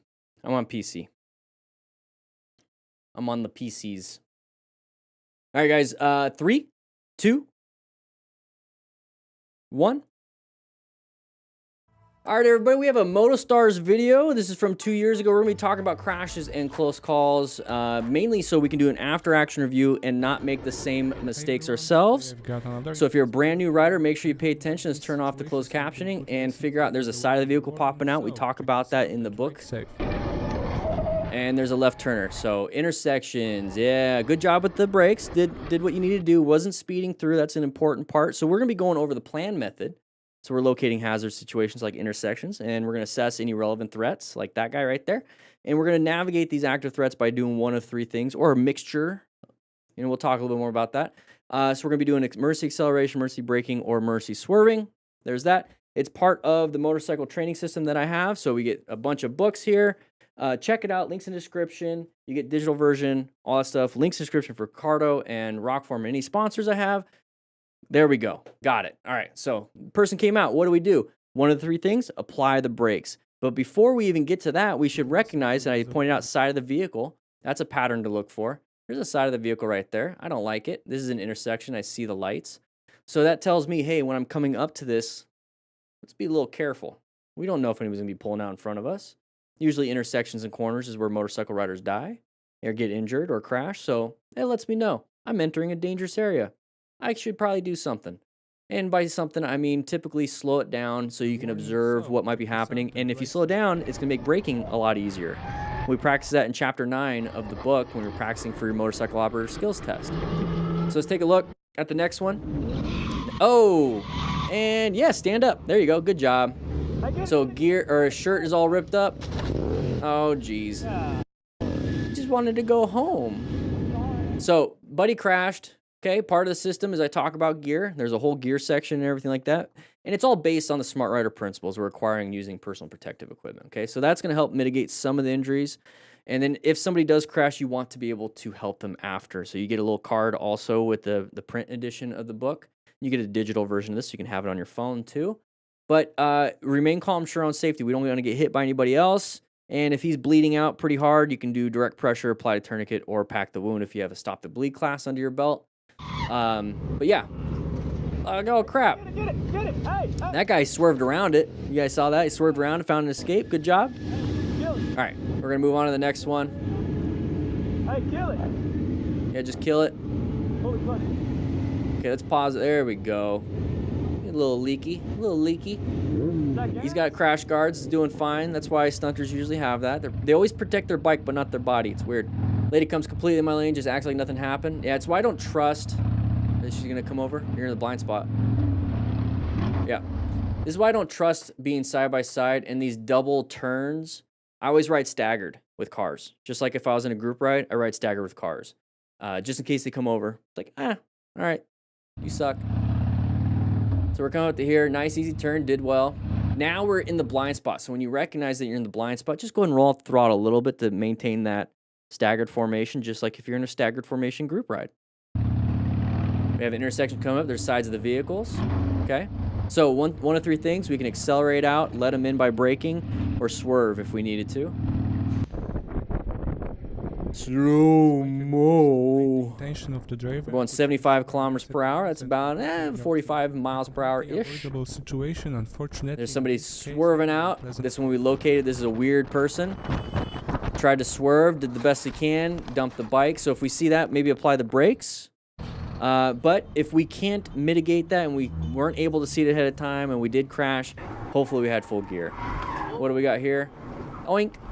It's not good. That was a motorcyclist. Yeah, that was a motorcyclist. So you hear braking. Look at the front. Look at the front of that car. See how the weight's transferring to the front end? Because everyone's braking, so there must be something ahead of this truck. This is like a rear-facing camera on a truck or something. You can hear it a little bit. But that vehicle right there in front of the motorcycle rider is braking hard, so all the weight is transferring to the front tire. That kind of lets you know that when you apply the brakes on a motorcycle, all the weight transfers to the front tire of the motorcycle, so that means the front brake has more traction because more gravity and weight are being pushed on that. Therefore, the front brake is the most powerful. So practice your front brake. Don't be too concerned about I'm only comfortable with my rear brake. Practice the front brake.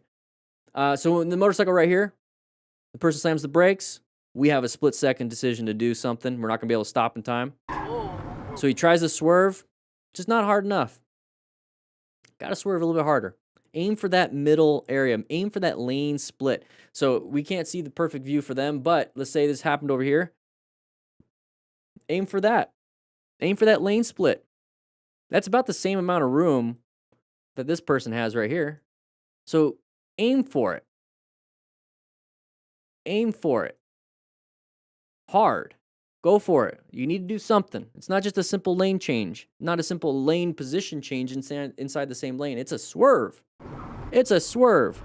Oh my God. You need to do it quick. That was a motorcyclist. So if you're on the highway and you don't have the skills, you're taking a big risk. So practice, practice, practice, practice, practice. All right, here we go. Karen decides to take out bikers on the way home. Why would the Karen guy want to do that?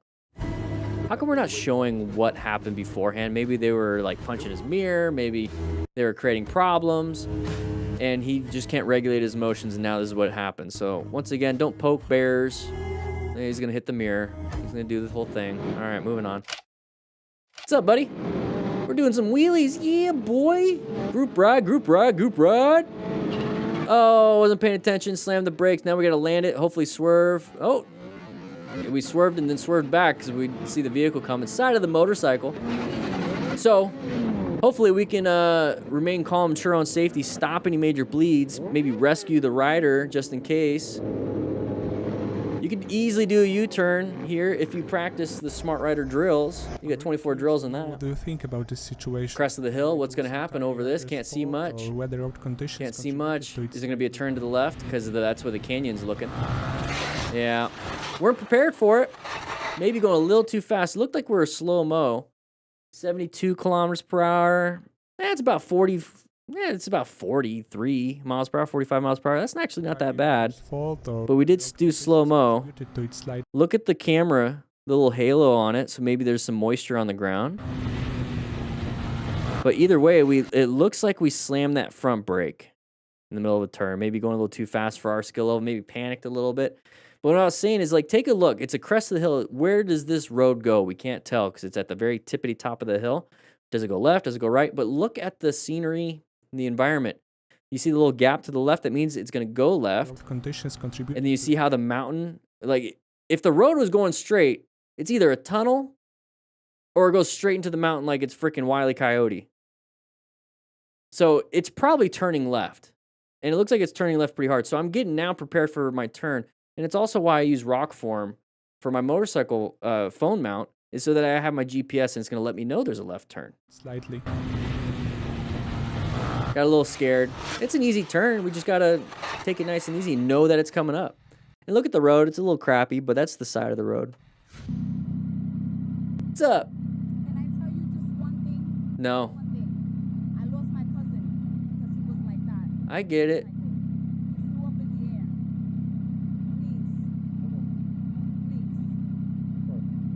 Please. Okay. Just kind of accept it. But honestly, when people talk to me like that, I'm like, I do that exact same thing. Your shoulder shrug.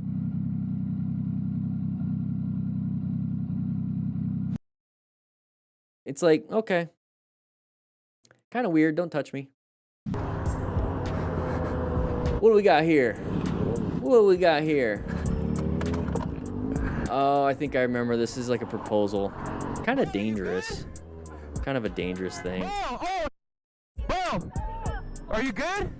Oh, bro, no way. Are you good, bro? I'll let it play. Hold on. A little dangerous. Hold on.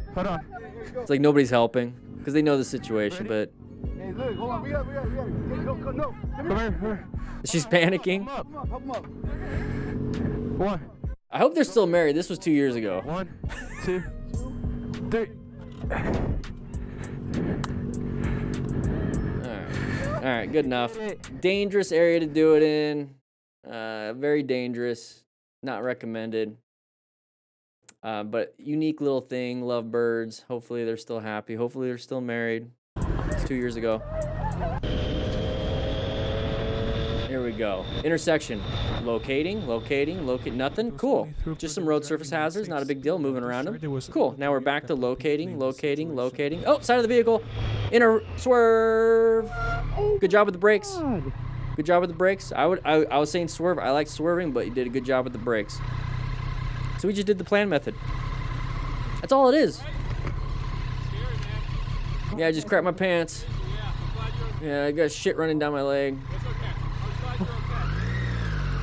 Yeah, help me. All right. Side of the vehicle. Slowed it down, moved around it. Handled it pretty well. No panic, no anger. Moving on. Oh, crazy van. Wasn't speeding around the corner, did good. Okay. Oh, why are there brakes? Why are we braking? Oh, maybe they're scared of making turns. Truck coming from the opposite direction. Oh, I remember this one. Unfortunately, this rider noticed the driver's intention too late. Yeah. So the driver recognized it. We didn't recognize it. Now it's like, why did you stop in the middle of the road? It's like, because the bus. So we need to look ahead also. Oh, no. What do we got here? Remain calm. Oh, we already got people on scene. Not a big deal. Got the PW can right there with a little bit. It looks like dry chem. Guy had kitty litter walking around, putting on all the oil. All right, moving on. Oh, this is XT Dub. She actually passed away. She passed away, I think, over a year ago. I think T-bone. She T-boned a car or something. Did not make it. I actually did a review on this a while back when she was still alive, and I sent it to her and had a nice little laugh about it. Basically, in this one, she low-sided or crashed on a track and got a concussion. That actually gave her a concussion.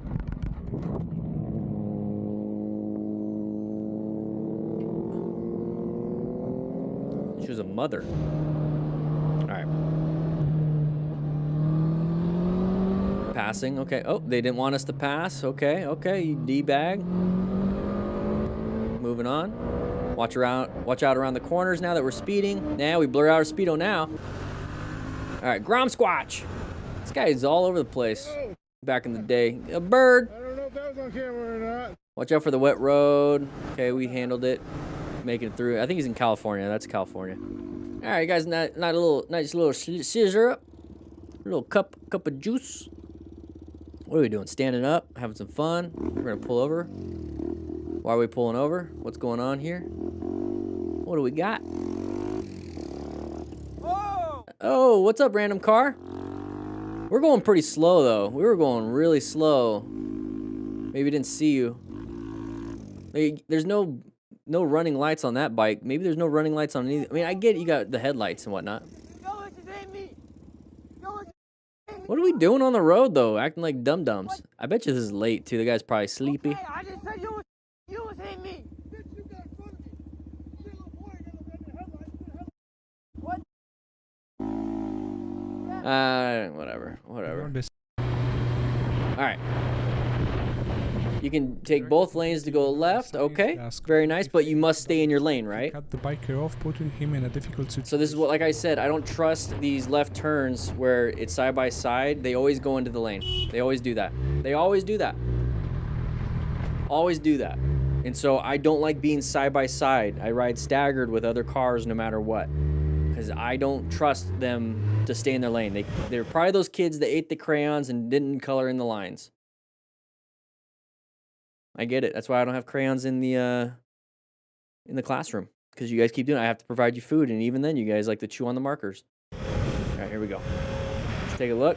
Side of the vehicle. Slowing it down. Very good. Handled it. Moving on. Planning our ride again. Parking lot. We're going to have some fun. Learn some new tricks. Okay. You guys do what you do. Brian636 does what he does. He has a lot of skill. And with skill, or with this high-risk stuff, you need a lot of skill because you could be dumping the bike like that. And there's injuries involved. Yeah, look at that beard. I used to have a beard like that. I don't know. I think I used to have a beard like that. The dude just walking up. You guys see that? Look at that dude. You guys remember the beard that I had? Oh, I'm so glad I shaved that off. I actually letting it grow out just a tiny bit more. I used to cut it down really short. That used to look like me. Oh, jeez. Okay, what do we got here? We have somebody way up ahead. Oh, just dumped the bike. Maybe slammed the brakes, or a mechanical failure of the bike somewhere, somehow. Maybe the chain locked up. Stop. So remember, remain calm, sure on safety. See how the car could have hit him? So that's why it's very important to get off the road. Hey, nice little group ride. Riding like this is fine. Narrow road, don't ride staggered, ride in a line. Especially around turns, and we have an idiot car doing this kind of stuff. People just need a little bit more patience. That's the thing about patience, is that you can be patient when things are going great, but when you're annoyed, that's when you're really tested for your patience. So when people say, I'm very patient, and you see them when there's like a minor inconvenience and they blow up, it's like, you're not very patient then. Because your patience is tested during these minor and major inconveniences. That's when you showcase the virtue of patience. So this car driver is not patient because there's a minor inconvenience, that there's a big long line of vehicles. It is what it is. You're in AC in your car, listen to some music, listen to a podcast, listen to DanDanTheFireman, whatever.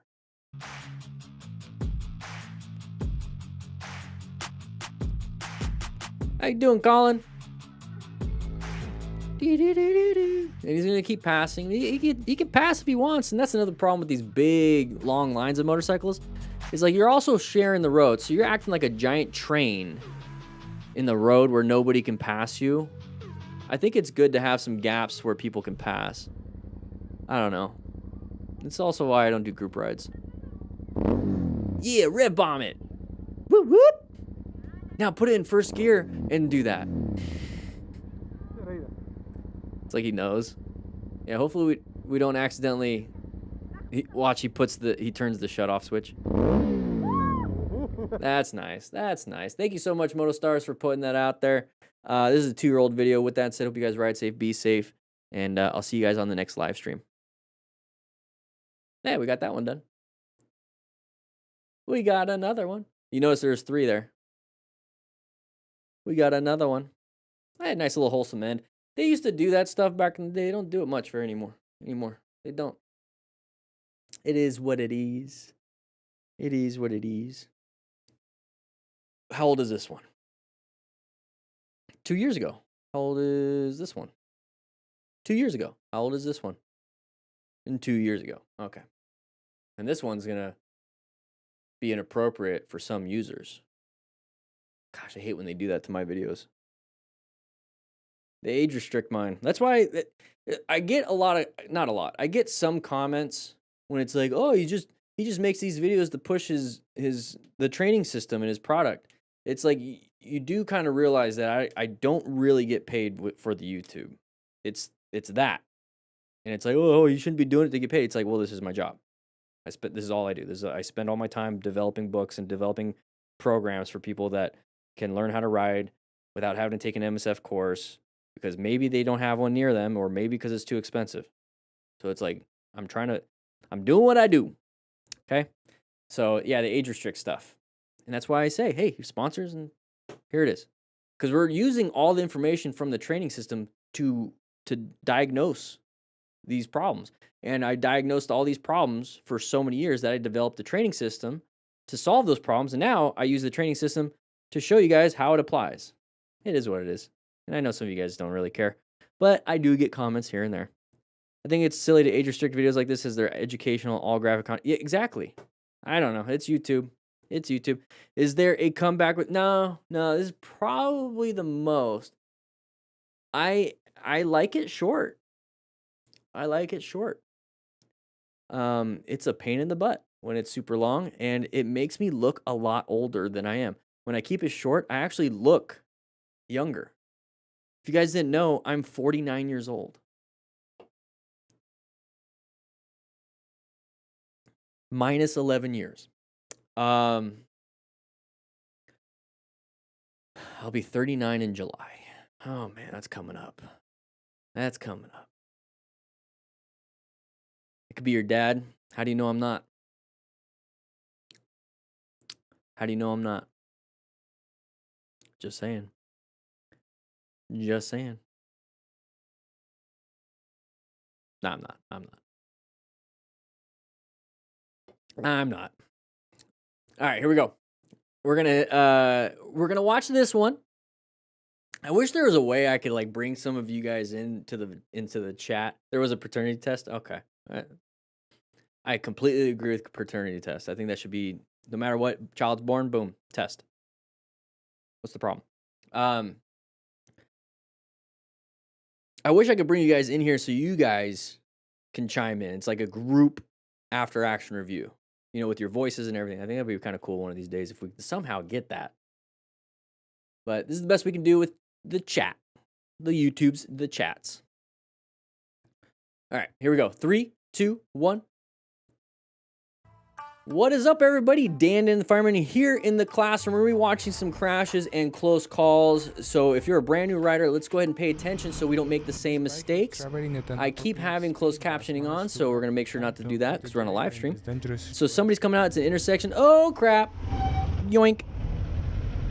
Good explanation. So in the MSF, there is actually one exercise where nobody rides other than the instructors. And the whole point of that exercise, right in the comments, if you took an MSF class and you saw this demonstration, it's pretty cool. It's an interesting concept. It's about total stopping distance. And this is a good explanation of it.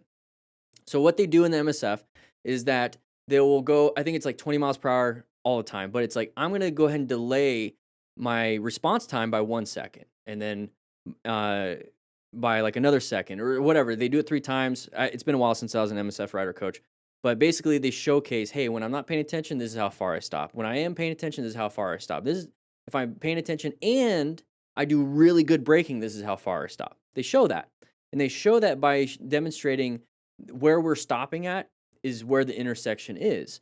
And so right here, in time to I was avoid gonna the see if I have driver my in this book. No, I dangerous don't. situation. So right here, this is the moment we perceive something. So if you notice when I put up total stopping distance, there's perception, reaction, and braking distance. So this is the moment we perceive a little bit of a turtle head popping out, right? If we're paying attention. That's part of what the demonstration is. If we're paying attention. So we see that. Now we perceived we must react or respond. And that's the purpose of reaching for the front brake. So it usually takes about a second to perceive, about a second to react. And during those 2 seconds, you're still traveling. See what I mean? And so when you're still traveling, you now have the last part of the equation. I'm going pretty heavy in this one. This is a great demonstration. Is that the last part of the equation is your braking distance. So how long it takes you to brake. And so we just perceived we're going to react. And the moment we stop, look where we end up. Right in front of the car. So even at slower speeds, the total stopping distance could still make it to where we end up in a T-bone accident. Right? So what does that tell you? It's like, oh man, never ride a motorcycle, right? No. What it tells you, remember what I said, perceive and react takes about a second. The goal is to always perceive quickly so that you can shorten those first 2 seconds because your braking distance based on speed won't change because it just won't. It's just your tire traction, if your brake pads maybe, the road surface hazards, if it's wet, that can adjust some of that stuff. But really at the end of the day, braking distance is pretty standard for what it is. It's your perception time that can really improve, your response time that can really improve. And then yes, if you do good progressive braking, your braking distance could improve. So those are 3 improvement parts when it comes to braking. Time to avoid the So right driver in here, this dangerous if we can perceive that this is an intersection back over here, oh, it's an intersection. I perceive ahead of time something could happen. I now go ahead and react and respond ahead of time by covering the brakes. And so the moment I see that little turtle head pop out, I just squeeze. So I just reduced my perception and reaction / response time immediately back there because we're paying attention. And all I have to do, because I'm covering the brakes, progressive braking. So that gave me a second and a half of more braking distance to hopefully stop before the intersection or slow down enough to where I can now make an adjustment with the swerve. Because we can do 3 things: swerve, brake, or accelerate for emergencies. So this is the whole point of plan. Locating hazardous situations. Look at all these brake lights. Any relevant threats? I don't know. I must cover the brakes just in case. I hope my braking skills are good. Remember progressive braking. Remember, I got a progressive brake. Where's my escape routes? Okay, intersection, there's a left turner. All of it's kind of, don't like it. I'm covering, I'm ready to go. And that's what I teach in the Smart Rider Motorcycle Training System. We got multiple books. We're going to talk about rescue a little bit, but that's what I talk about in the major book, Riding Smart, is so that we can get ahead of it. And we're going to watch the rest of the videos, and I want you to apply what we just learned in this video about the plan method to the rest of the videos, okay? So once again, this is a great demonstration when it comes to what they show in the MSF and then what our braking distance is and kind of how we end up if we even stop. We're still going to get T-boned. All right, here we go. Plan method, right?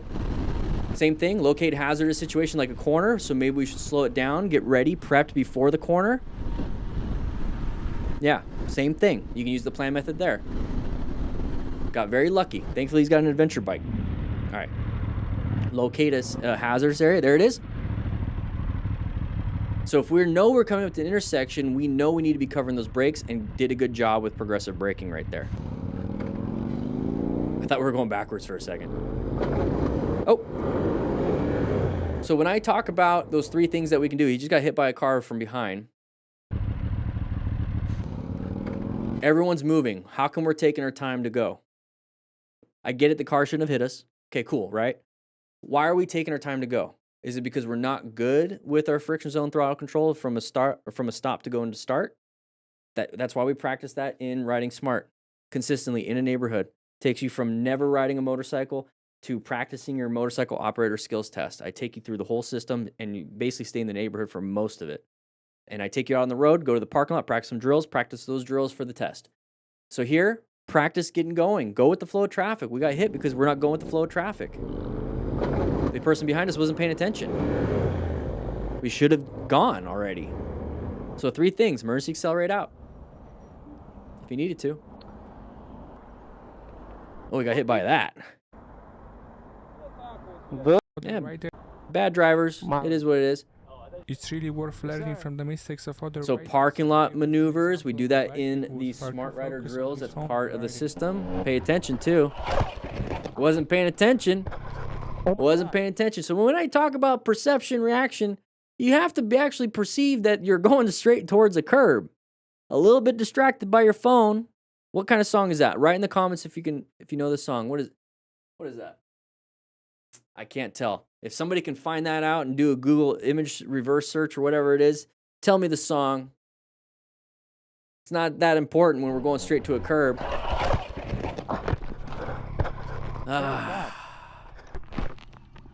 Oh my god. Oh my god. Oh my god. Oh. What are we doing in an industrial complex late at night like this?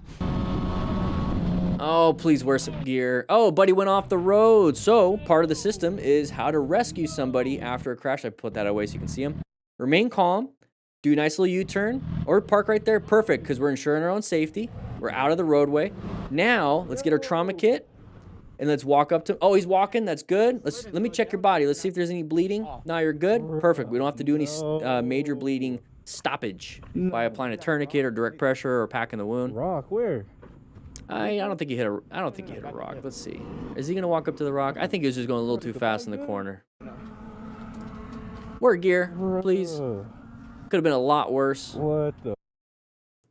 I can see where you came in and just slid, bro. Yeah, bruh. Off into that, so I threw it down. He had to lay it down. He didn't want to go into that, so he threw it down, laid it down, all that stuff. You're just going too fast in the corner, and you made a mistake. And yeah, that's the real problem. Yeah, the mistake is the mistake, but you do a little debrief of what you're doing, and that's what we're doing here. And let's not make that same mistake again. That's all. No shame. It's straight. No shame. What do we got here? Scuba. That's the name of the guy. Scuba. Oh. Was there gravel? It looked like a little bit of gravel. Yeah, it looks like there's a little bit of gravel. Not much. It's hard to see on this camera. The other camera had better clarity. This might be an older like GoPro, but nice and easy around the corner. So when I see somebody crash in a corner, when it's nice and easy like that, it's usually a road surface hazard. And that's why it's also important to be looking for those road surface hazards, okay? So we're cruising on the highway, chilling, nice little stagger, love it. Maybe not friends. Oh, geez. No panic, good job. But pointing out though, real quick, remember when I was talking about the total stopping distance, perception, reaction time? Watch how quick this came up to him. I get it, it's a bag. The moment he perceives it, he reaches for that front handlebars to swerve, but wasn't able to make it in time. That's why it's so important to perceive things ahead of time. So as soon as he reached for the handlebar, I'm trying not to block it. So he's reaching, he's like, oh crap, something in front of me, I must swerve. And now I gotta swerve, oh crap. So he perceived, respond, and react, and then we hit. That's why it's so important to pay attention. I get it, this was kind of a weird thing, but pay attention because you might not have time to react if you're not paying attention. So I'm just trying to apply that to the total stopping distance and stuff like that. So good job for not panicking right here, because that would be a little panicky. For bikers, but this bike So if you have to pull off on the side of the road, or this shoulder would be dangerous because it's a tiny one. So yeah, there you go. He's looking, doing a head check. I'm going to pull over. I can't get it off. Nice head check. Love it. He's doing a great job. Great job. Great job. No panic. No panic. And now we're applying the brakes. We're slowing down. That could have been worse. Thankfully, it was some cheap, flimsy plastic, but now it's all melted on our brake pads. Ah, that sucks. That sucks. All right, here we go. Oh, somebody coming over. Okay, remember 3 things we could do. We can accelerate out, apply the brakes, let them in, or swerve to the right. Not much we could have done on the right, though. We're going to get in their blind spot. Are they going to come over? Yeah, they're going to come over. I'm going to tell you right now, they're going to come over because this is an open lane pattern. This vehicle, if you notice, started getting bigger. It means that we're getting closer to it. This guy's like, I'm getting close to this guy. There's a blind spot. I can't see him, or I don't do a head check because car drivers are dumb. They switch over, and then we're going to possibly get hit. So let's go back just a tiny bit so you can see the truck with the trailer get bigger. I want you guys to see that because that's the pattern. So once you start seeing that, and you're like, I wonder if this person's going to come over, I must stay out of their blind spot. Watch how it's getting bigger. It's getting bigger. It's getting bigger. It's getting bigger. And there it is. So you stay out of the blind spot. You anticipate they're going to want to come in, and you give them space to come in because they're going to do it. They're just going to do it. I'd rather stay safe.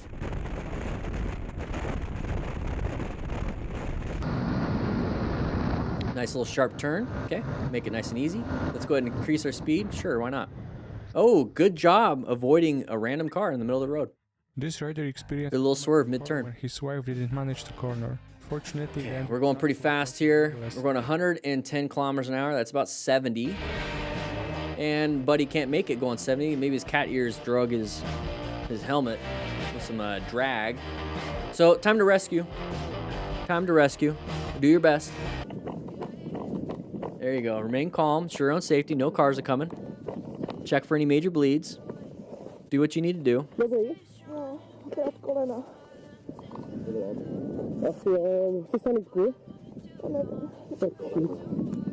Okay.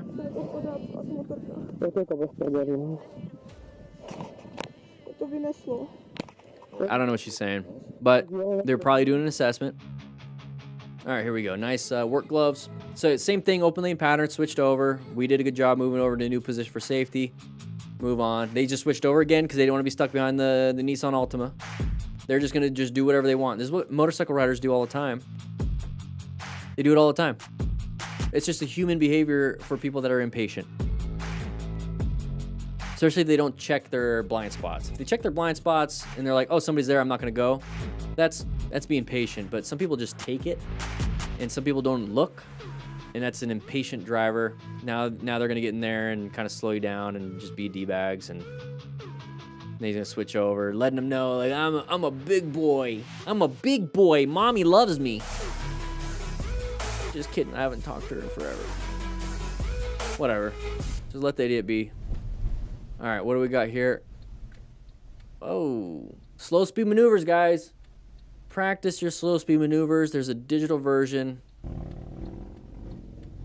Come on.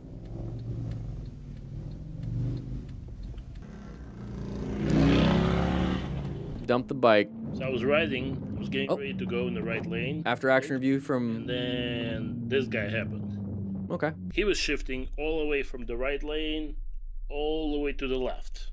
Okay, that's where the nose is pointed. So good job with the swerve. Seconds. But now you're going to have to swerve right so you don't hit the car in front of you. To flip him off, he was shifting into my lane. Right? I think when people ask that question is like, am I objectively wrong for flipping somebody off? No, subjectively, if you feel like you want to flip the person off, who am I to tell you that it's wrong? Objectively, it's not even doesn't even matter. There's plenty of other things in this world where it's like objectively wrong. I think objectively wrong would be smashing his mirror. I think we've all kind of come to the conclusion that breaking somebody else's property is not a thing that we do here. But freedom of speech, I guess, flipping somebody off. There you go. That's my answer. He was shifting into my lane. Right? All right, here we go. Open lane pattern. Anybody want to come over? Good job with the swerve to get yourself in a new position for safety. Handled it. You located. Good job. Accident waiting to happen. Oh, yeah. When I'm walking, I walk to the post office to deliver all these packages that you guys get my steps in and whatnot. And whenever I look in the road and I see something, I saw like a dog leash. And I went and when it was safe, picked it up, threw it on the side of the road. Yeah, just be that. Just be that kind of person. So having some fun on a track, it is what it is. That's where you practice. Having some fun, got some gear. You're okay. crashing is fine when you're in the practice mode and there's no cars coming to hit you. Got to get a little bit of strength to be able to lift that bike up, though. I think that should be the after action here is let's do some weight training, some strength training. All right. Slowing down, sees some weird things, decides to slow down. Oh, we have a rollover accident. We do have a first responder on scene, but it doesn't look like there's very many people. So if I'm the one with some medical training, I feel like I have a duty to act where I'm going to go ahead and pull off. You don't have a duty to act. It's usually just, professionals. I have a moral duty to act, I believe, in my own mind. And so I would pull off and be like, hey, there's no firefighters, no, EMTs, paramedics on scene. I might be the one that has some knowledge. That's why it's also important. I feel like there's a moral duty to gain skills that can help out other humans. And so for me, I'm going to pull over and assist if I can. And if it's like nothing and it's like, I'm just fine, like no bleeding, no nothing, we don't need to do CPR basically. I'll just go ahead and take off. At least I stopped to help in case I was needed. But if I'm not needed, all right, I'm gone. Cool. 'Cause that's a pretty bad accident. All right. Open lane pattern, maybe? Want to switch over? Just does not like being behind this truck. Who knows, right? Yeah. So whenever, like a truck like that with their blinker on turning right, you have to understand they're going to have to slow down to make the turn. So a lot of car drivers, when they see the blinker, they're like, oh, this guy's going to slow down. He's going to slow me. I'm just going to switch lanes. That's usually the mentality of it. Didn't check.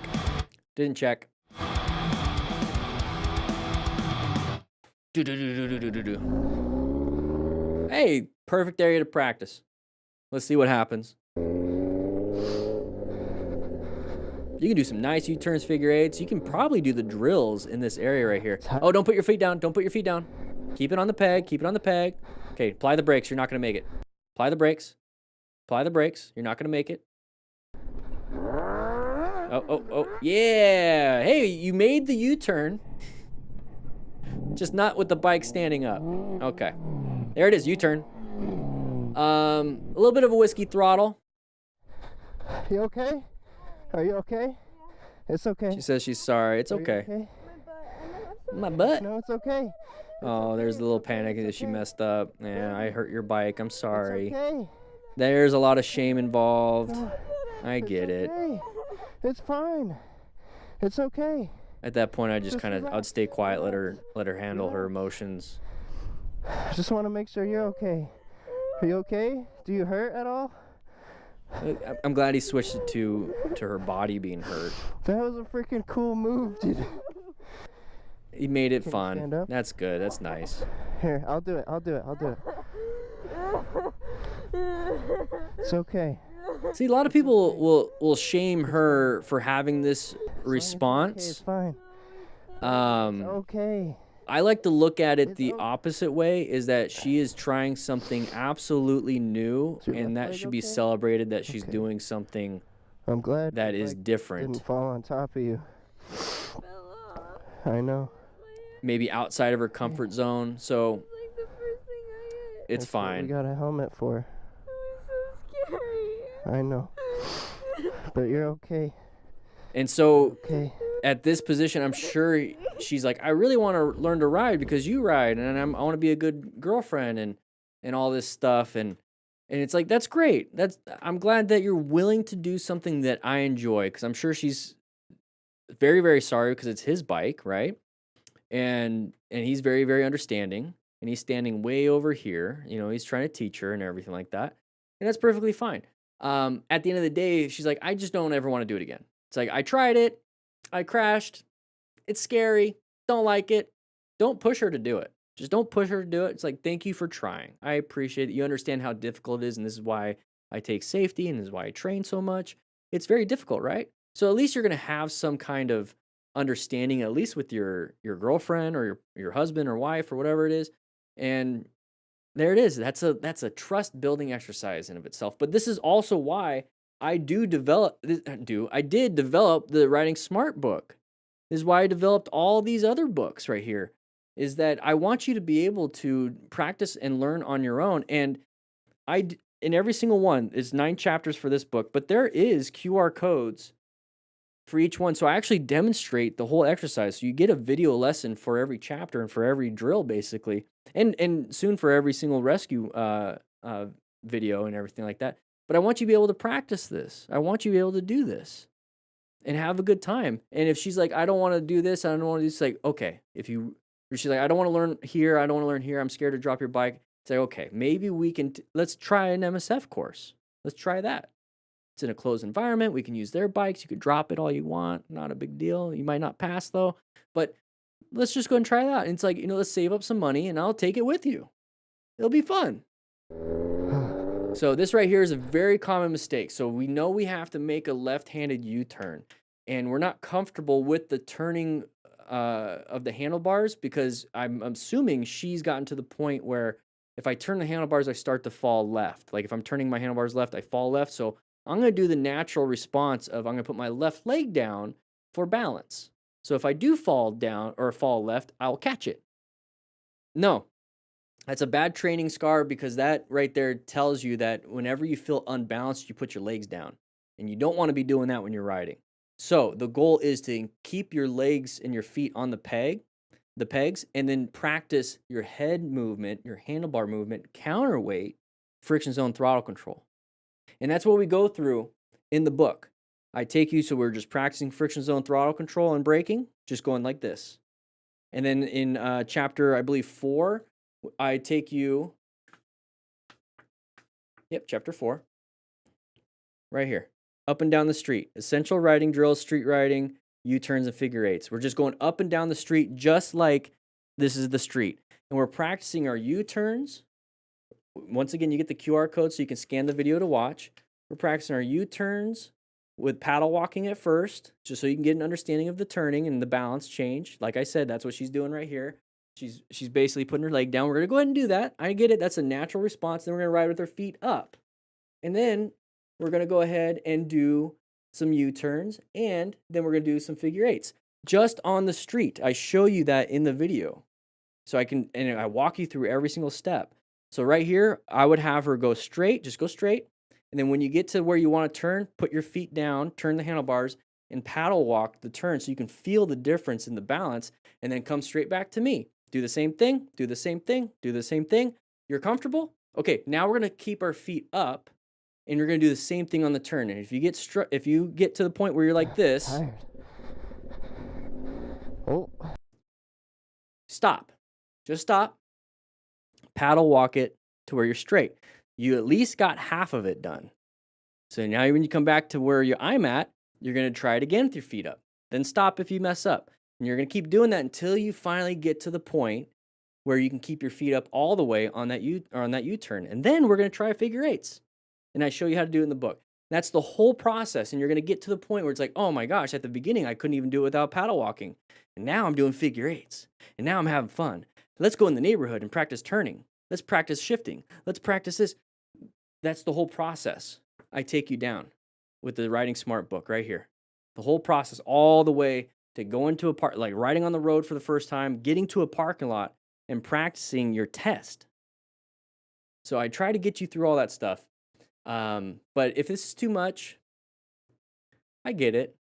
Because there is an emotional learning experience when it comes to riding a motorcycle. Or learning anything new. So that sucks. It is what it is. But with that said, I hope you guys ride safe. Grab the book if you're learning to ride or you want to teach somebody how to ride. Just kind of walk them through it like the boyfriend did. Grab the book. I'll see you guys on the next live stream. But I'm not recording anymore. That's exactly why I brought the book, or I made the book. That's exactly it. That's the exact reason. Is because some places, maybe you can't afford it. Like she doesn't have a bike of her own. She's using her boyfriend's bike. Okay, well, if you're willing to take the risk that she's going to mess up your bike or whatever, then let's teach her.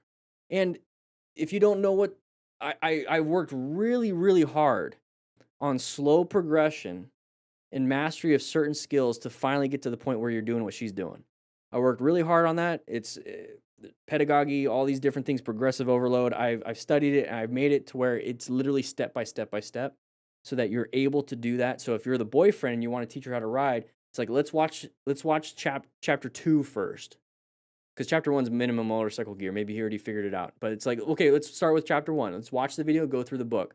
Chapter 2, watch the video, go through the book. Chapter 3, let's watch it, and then now practice chapter 3 and chapter 2. It's practice chapter 4, going up and down. So this is what I want you to do. And also for you as the boyfriend, read it and understand it. So then when you're out there, be like, okay, remember, what we're doing is we're just going to keep our feet. You can bring it out there. Be like, we're going to keep our feet. We're going to keep our feet on the ground. We're going to paddle walk for the first step, and this is all we're doing. Don't worry about anything else. Remember friction zone throttle control? Okay, perfect. Then we're going to do with our feet up. And then we're going to go ahead and do our feet up with U-turns. And then we're going to do our feet up with figure eights. But you take them through the process. This is a step-by-step book. I made it on purpose for this exact scenario.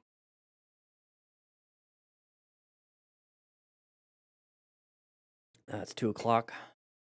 How many more do we got?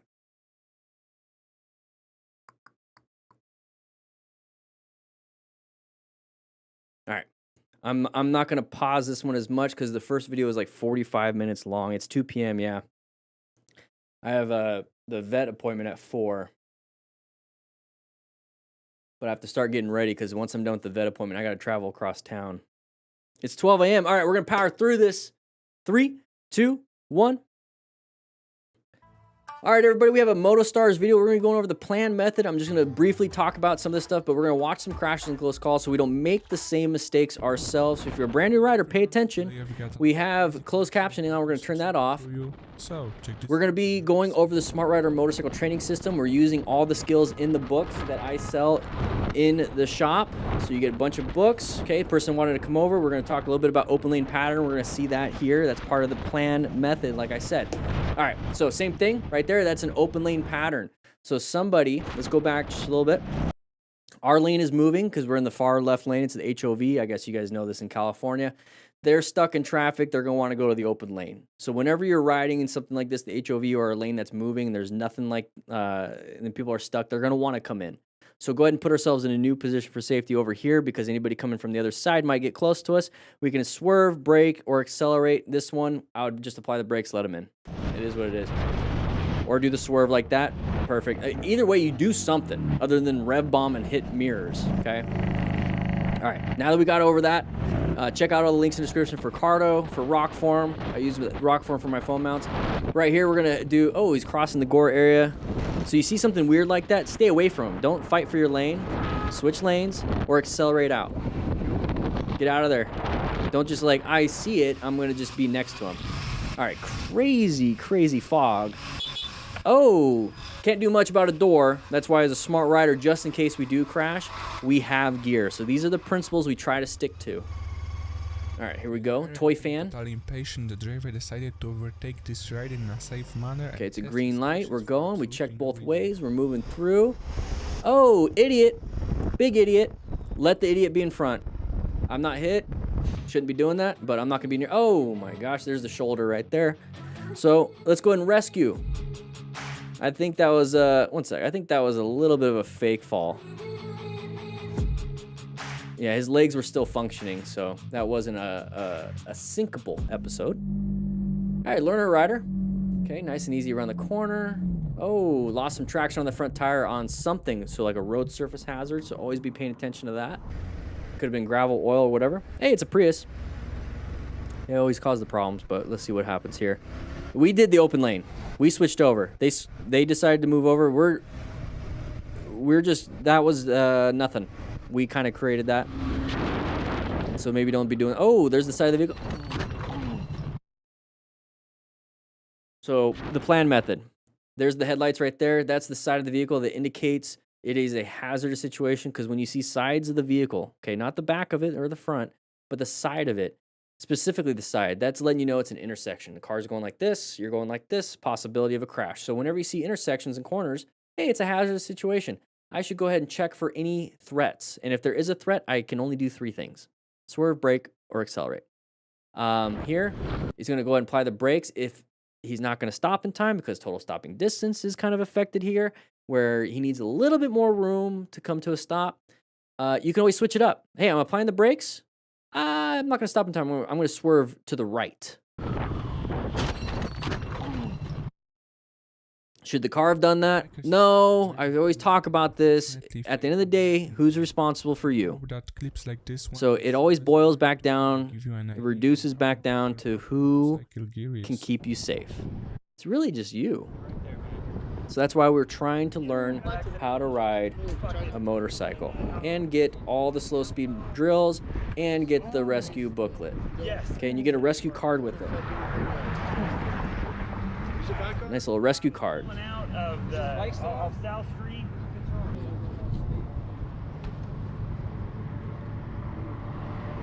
So this is when people can be remaining calm, ensuring their own safety, stop any major bleeds. Hey, we got firefighters on scene. Yeah. What's your name? Jacob. Jacob. My name's Ryan. Fire department. Check you out, all right? Okay. What happened? So right there. So what I'm trying to put, I don't want to pause it too much, but he's doing his assessment. Hey, what's your name? The guy actually was able to answer it. I don't know if it's right or wrong, but he was able to hear me. I asked for his name because if I'm like, what's your name? It's Tuesday. Well, there's something going on in the brain. But if he's like, my name's Jeff. My name is Jeff. It's like, okay, your name's Jeff. And so then he also did the other part of the assessment is he's asking for consent. It's like, hey, my name is this. I'm part of the fire department. I'd like to check you out. Okay. Hey, I got consent. Hit the back of a car and I feel like I may have flipped over and landed on my back maybe. Okay. So he's asking what happened. And he was able to say it. Because once again, it's like, hey, what happened? It's like, President Trump is the president. It's like, well, yeah. Okay, but we're not here. We're not all here. So the fact that he's able to say something about like what just happened means that his brain is still kind of there. Whether it's purely accurate, but he was able to say, hey, something happened. Did you lose consciousness at all? Nope. Okay. Jake, what's your... My question usually in that, I've tried that, and it's like some people don't know if they did. And so they'll say a blanket yes or no. So that's a closed-ended question. What I would be asking is, do you remember everything? Can you tell me what happened? Like, I already know what happened, but it's like, do you remember everything? And that's also kind of a closed-ended question. But at least it's like, no, then I can ask an open-ended. Birth date? 04/05/99. Quick on the response. What's your birth date? Very nice. That's also very important because if he's underage, we would have to call his guardian. 40599? Yeah. What's your last name, Jacob? Gardner.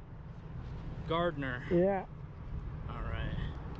And he's asking a lot of that stuff because the guy with the clipboard's writing it all down too. All right, moving on. Was they trying to hit me? A little bit of English here. All right, side of the vehicle pulling out. Okay, slowing it down. You saw them kind of coming out nice and slow in a parking lot. You just kept going straight. You just kept going straight. Kind of a weird thing to do. Oh, up and over. Up and over. There it is. So what happened there? Write it in the comments. Couldn't see too much of it, but probably... Oh, geez, everyone's messed up. Let's go ahead and rescue as best we can. Remain calm ourselves. Pull off on the side of the road. And then stop any major bleeds. Oh, my Lanta. So you don't want to get hit by any vehicles. Remain calm. There you go. Pull over. Grab your trauma kit. Grab your trauma kit. Check the bodies. There's at least 2 patients. Okay, we're gonna look forward. Okay, this is a nice little, nice long one. That's what she said. Yeah, the main thing here is to rescue. First of all, don't try to get in an accident. But if something does happen, you want to be able to rescue somebody. So having that skill set, once again, it's part of the system. You get this card, so if you forget, you're like, oh crap, dropped it. You can be like, I need to remain calm, ensure my own safety. Okay, stop major bleeds. What's on the backside? Hey, some extra G-Whiz information. Let's make sure that they don't ride. If these has any of these symptoms, we need to get 911 or EMS on scene to assist, because if they are bleeding out or a shocky symptom and a TBI, surgery and definitive care is what's going to solve that problem. Hopefully, because you never know. Bad accidents, people die. It is what it is. I've seen a lot of dead people. Here we go. GoPro crash. Okay, what, did the GoPro fall off? Boink. That sucks. That's back when they had the cages on the GoPros. They don't have that no more. Oh, let's fight it out, boy. She's getting in on it. Hey, I've told my girlfriend before, and I've told everybody, any woman that I've ever dated, it's like if for some reason I have to get into a fight to defend myself or you, please do not jump in. Please do not. Stay out. If I can't fight, then I can't fight. So it's my job to learn how to fight. It's my job to, I'm a black belt in Taekwondo, by the way. I was 9, 10 years old. But still, I can kick. I know front kicks very well. But if I have to fight, stay out of it. Stay out of it. The guy's going to hit you. He's going to clock you right in the face. He doesn't care. Same thing. I would do the same thing. If a woman was trying to attack me or my girlfriend, it's like, sorry, I don't care who you are. You're attacking someone that I care about. You're attacking me. You get a fist to your mouth. Simple. Oh, you should push. You should try to restrain. No, you're hitting me. I'm hitting you. Simple as that. But same thing. Stay out of it, because if I'm having to fight around you, you're reducing my ability to fight. So stay out of it. That's just how I believe and what I believe. It is what it is. I prefer not to fight, but it is what it is. What do we got here? Aggression is and why it's sometimes worse. So we moved over, let him through. Okay, just let the idiot be in front. Don't create any more issues. Don't create any more issues. Now we're next to him, so it's an easy side swipe.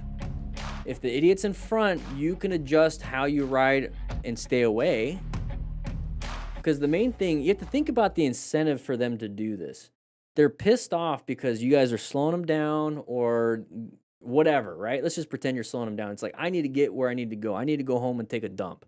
Like, it's so bad. It's coming out. It smells worse than a normal fart.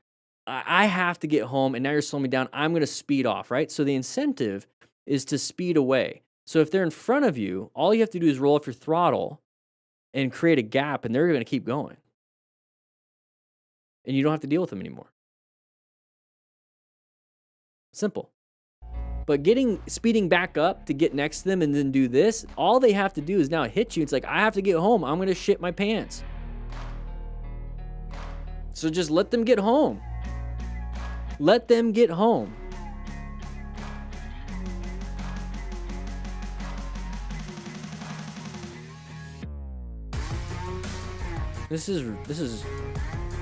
I like using the word retarded. This is retarded. I don't think it's a bad word. I think it's a I think it's a descriptive word that explains certain behaviors. I'm retarded sometimes. It is what it is. Sometimes it's easier. I don't have to think. That was incredibly... It's not even retarded anymore. It's incredibly stupid. This is a stupid man. It's a stupid man. Incredibly slow in the mind. Yeah, that's right. So.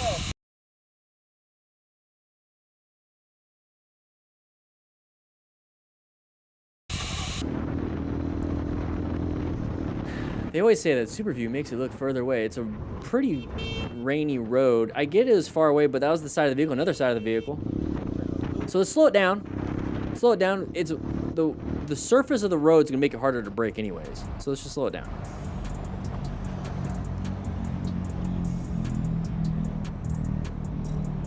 Okay. Passing on the right. Momento de cuida. Oh, what did we get caught on? Was it a shoe? No, there's something right here. Yeah, a piece of metal or something. So we're applying the brakes and we skidded on the metal. Damn, that sucks. That's one of the problems with having road debris like this. A lot of places in America, it's like we don't ever deal with like all this road debris because we have people that clean things and we just get lucky. Lady almost took me and my motorcycle out. Okay. Okay, nice little swerve, handled it. Perfect. Oh, it's sad music. Oh, it's so sad. What do we got? Nice little corner. Somebody pulled out. Okay. Sad. Nice and sad. All right, here we go. We have a intersection coming up. You saw the sign. We also see that stuff. Somebody's coming over. It's an open lane pattern. They didn't like being stuck behind them. They moved on. Diadem Diaries. Interesting name. Always watch out for champs. Okay. Always got to watch out for the champs. All right, switched over. Didn't want to be stuck behind them. Found an open lane. Switched over. Did that. Perfect. So you notice how we're so far behind everybody that it's not even a big deal? You can just watch. It's people watching. I like going to a bar by myself with my headphones in, listen to a podcast or listen to an audiobook, have 1 or 2 beers in 2 hours, you know, have a nice little appetizer. And I like to watch. I like to watch. And I mean, not many idiots in there, but I like to watch and people watch. And I'm sitting on the end of the bar and I just get a nice view back to the thing so I can see the front door, all this other stuff, just kind of chill, relaxed, comfortable, watch. This is what it is. You're just sitting back here and watching. And then nothing's a problem because all these idiots are doing all these idiot stuff. And you're like, ah, interesting. Dumb. What a champ. Not a big deal. But if we're super close, that's when it becomes a problem. Oh, that guy did the same thing right there. Yeah, same thing. But you notice how now it's a problem because we're up next to him? Don't be side by side. Be staggered with cars, like you're in a group ride with cars. Simple as that. I answer your comments too. Yeah, 5 stars. All right, we got a bike down. Oh, we got a bike down. This is why I carry a trauma kit in my van too.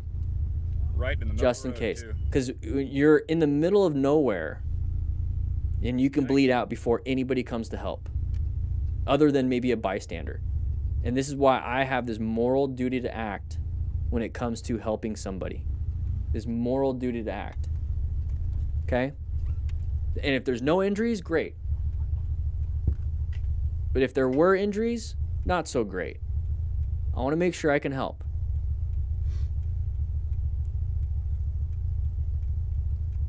What do we got? Everything's good? So I'd be concerned about anybody coming around that corner. I'm running daily errands, nothing spectacular. Okay. We're going to make a nice, we're in the turn lane, perfectly fine. We're going to make a left-handed turn. We're going to practice our friction zone throttle control. Oh, I hate it when people do this. I hate it when people do this. When they're like, I'm going to let him in. It's like, no, you're creating a traffic jam. You're possibly going to get hit. Now you're forcing me to go quickly when other vehicles aren't as nice as you and they're going to be coming at me.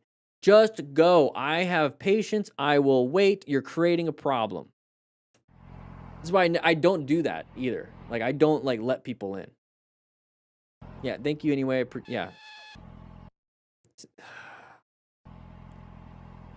It's the same thing when I'm walking to the post office to deliver all these wonderful books to you guys, which we just got in order, by the way. When I walk and I cross the street, same thing. Like, no, don't stop. I have patience. I'm basically rucking 3 or 4 packages, and it's like I got a 3-mile round trip walk. I'm good. I planned this out. I'm fine. Just keep going. I don't want you to get hit. Now I got to stop and help you. I don't want to create problems. Just go. Go. Go. But with that said, I hope you guys ride safe, be safe, grab a slice of pizza, and I'll see you guys on the next live stream. All right, we got one more. I didn't realize, we are, how long are we in? 2.5 hours. Okay, the goal was 2 hours. We're doing 2.5. We're doing 2.5. We might do 3 total, but I got to get ready. That was interesting. I do want to proceed. All right, there we go. Let's get to the beginning. It says 8. Is there a 10? No, he just starts it off at 8. Okay, interesting. Nice little 8-second intro. I'm going to try to power through this one too. Dan, have you thought about translating your books to Spanish? Some friends don't know English, so giving them your booklets in Spanish would be awesome. Greetings from Mexico. I've thought about it. I'm not there yet. I do everything self-publishing, so I would have to be the person that translates everything. And it's just a lot of, I'm still in the building process. So I think once I get to the point where it's like everything's set in stone, we're good to go, boom, boom, boom, I think I might pay someone to do all the translations if it gets to that point. The cool thing is that every chapter does have a QR code. And so every chapter has a QR code that goes to a video, and I know YouTube translates. I think I have it set on auto dub in my creator studio. Let's see.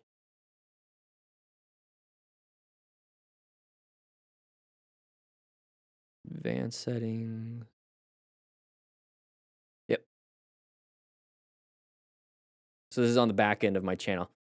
It has automatic dubbing. So if they get the book, and even like the digital download, you can click the QR code. You don't have to scan it because it's on your phone or whatever. If you click it, it'll take you to the video. And so if you have it to where auto dubs me in Spanish, I wonder what that would sound like, to be honest. It will be in Spanish. Just my vocal, it's just the words in the book wouldn't. So that'd be kind of, I kind of want, let's see. Before we jump into this video, let's pick one of these videos. Let's pick today's video. Here we go.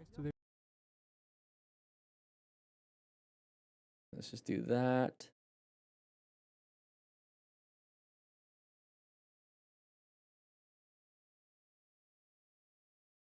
See, like, you can change it. Or Spanish. Is there Spanish in here? Why is it not in why is it in Hebrew? But not Spanish. I know Portuguese is not Spanish. But where's Spanish? There's no Spanish. That is weird.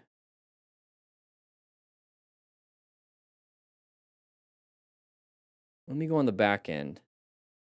So this is what it looks like on the back end for the video. So published. Spanish. Ineligible. Why is it ineligible?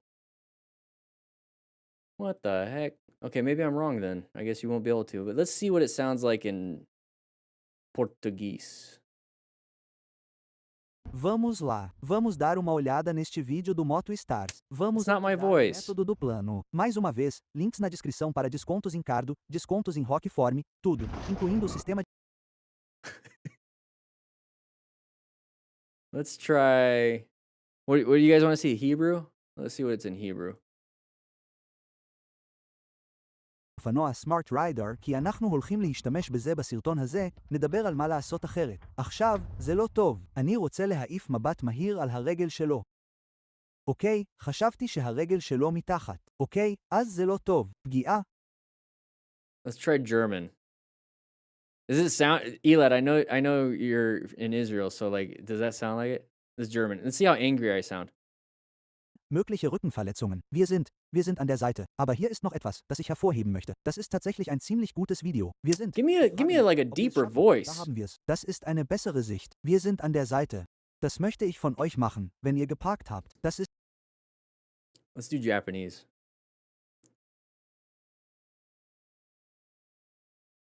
少し近いです。私はこんなに近くにはしませんが、私たちは横にいます。もし私たちがすぐ後ろに駐車していたら、これはもっと大きな問題になっていたでしょう。でも、私たちは端に止めていたので、ぶつかっても押しつぶされるのではなく、ここに収まりました。押しつぶされていたら、命を落としていたでしょう。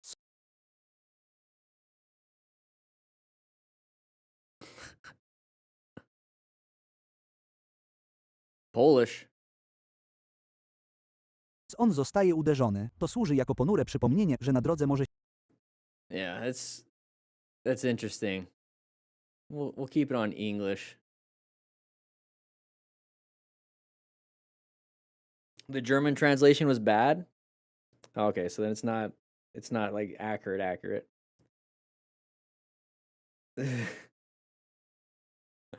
All right, we got to get through this one. So here we go. 3, 2, 1. All right, everybody, we have a Moto Stars video. Let's take a look. Grab a slice of pizza. We're going to be going over some crashes and close calls, and hopefully we don't make the same mistakes because I'm going to go over the plan method. So let's take a look at this first one. These guys want to come over. Open lane pattern. Somebody's want to come over. There's that. Yoink. There it is. They wanted to come over because people were stopped. Hard to see, but that's basically an open lane pattern. So we're gonna be going over the whole system. It's part of the motorcycle training system that I have developed over multiple years. Learn how to ride. You get a nice little QR, nice card here on how to rescue. So this is a 2-year-old video. Let's take a look. There we go. So we're cruising. There's somebody wanting to come out. So we located a hazard situation. We learned that we need to navigate the active threat. So we're going to do an emergency swerve. We can only do a swerve, emergency brake, or emergency accelerate out. So handled it. Handled it with the skill set that he practiced. Very good. Nice and easy around these corners. Kind of chill behind a truck. Oh, we want to pass. Okay. Oh, they don't want us to pass. They're kind of being a D-bag. Now we're going to get water in our face. There it is. Okay. I don't understand it. Like, if I'm in the truck, I know motorcycle riders and they can go faster. It is what it is. And I'd rather be behind them in case they crash so I can, you know, rescue them. Right? So I would let them. I'd pull off a little bit.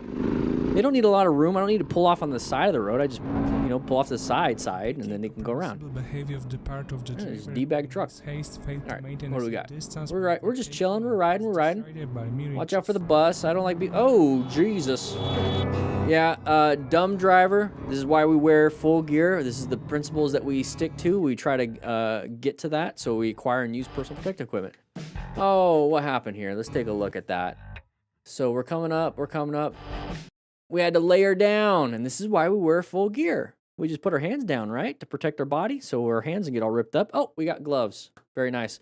Hopefully it's not going to rip through the gloves, but we're doing that. Face hits the ground. Full face motorcycle helmet. Oh, we got caught. Most random thing ever. Hopefully didn't rip our ankle and our Achilles off. Lots of pain. And he's remaining calm. He's ensuring his own safety by moving off the side of the road. Okay, now check for any major bleeds. He has a good helmet too. An awry. All right. Music back in the day. This is a 2-year-old video. All right. Use a rock form mount. Links in the description for rock form and Cardo and a bunch of other sponsors and the books. You get 5 free drills too. Oh, a nice little collision here. Thankfully it was him, not me. They got a car. It's a damaged car, not a broken leg. All right. Oh, the music's sad. Oh no. Tried to swerve. Tried to make it through. That guy should have been in the first available lane. Didn't do it. Oh. You guys see that? The rider? It was posturing. So he's got a massive head injury. So watch the rider. Okay? Right when we're passing by. He's not doing leg raises for his abs right now. He's not trying to get an ab workout. His body is posturing. His body is in basically a seized moment. He's having a, not a grand mal, I guess. Well, maybe. It all depends. But he's having a seizure. That's a TBI. That's a traumatic brain injury. So when it comes to rescuing people, first and foremost, nothing you can do for the TBI. So if I was the truck driver, I have a trauma kit in my van. So not the truck, but in my van. I carry it with me when I ride my motorcycle. It basically stays with me, and I have some in the house. So I'm always super close to a trauma kit. So anyways, remain calm. Don't run them over, right? You know, call 911 as quick as you can, or tell your wife who's in the passenger seat, hey, call 911. Ensure your own safety. Pull off on the side of the road so you don't get hit either. And if your wife's going to stay in the car and you're in the middle of the road and the car gets hit, she's injured. So let's go ahead and pull off on the side of the road. Now, we have our trauma kit. So we're going to do direct pressure, apply a tourniquet, or pack the wound with our training. If we took a stop the bleed class, packing the wound would be a lot easier. Tourniquets are easy to do. Direct pressure is pretty simple. There it is. Now, on the back side of the card, this comes with the training system. You actually get a card. The back side of the card right here. And also you get the rescue booklet. So it's a little bit more in depth. Right here, head injury symptoms. So disorientation, nausea, vomiting, all that stuff. And then spinal cord. Inability to move extremities. He does not have the ability to move his extremities right now because he's having a seizure. So he's got a head injury and possible spinal cord injury symptoms. Hopefully no shock yet. That's usually a later sign. But really you can't do much other than stop major bleeds. So that's what you can do. But you definitely need to tell 911. It's like, this dude is messed up. You might want to say it a little bit more, accurate, where it's like, hey, he's seizing right now. He was in a motorcycle accident. He's having a seizure. So that tells them all they need to know. Bad. Look at the damage to the car too, by the way. Like, that's how much of an impact he did. So if that did it to the car, it did it to his body. His brain is not doing well. His brain is not doing well right now at all.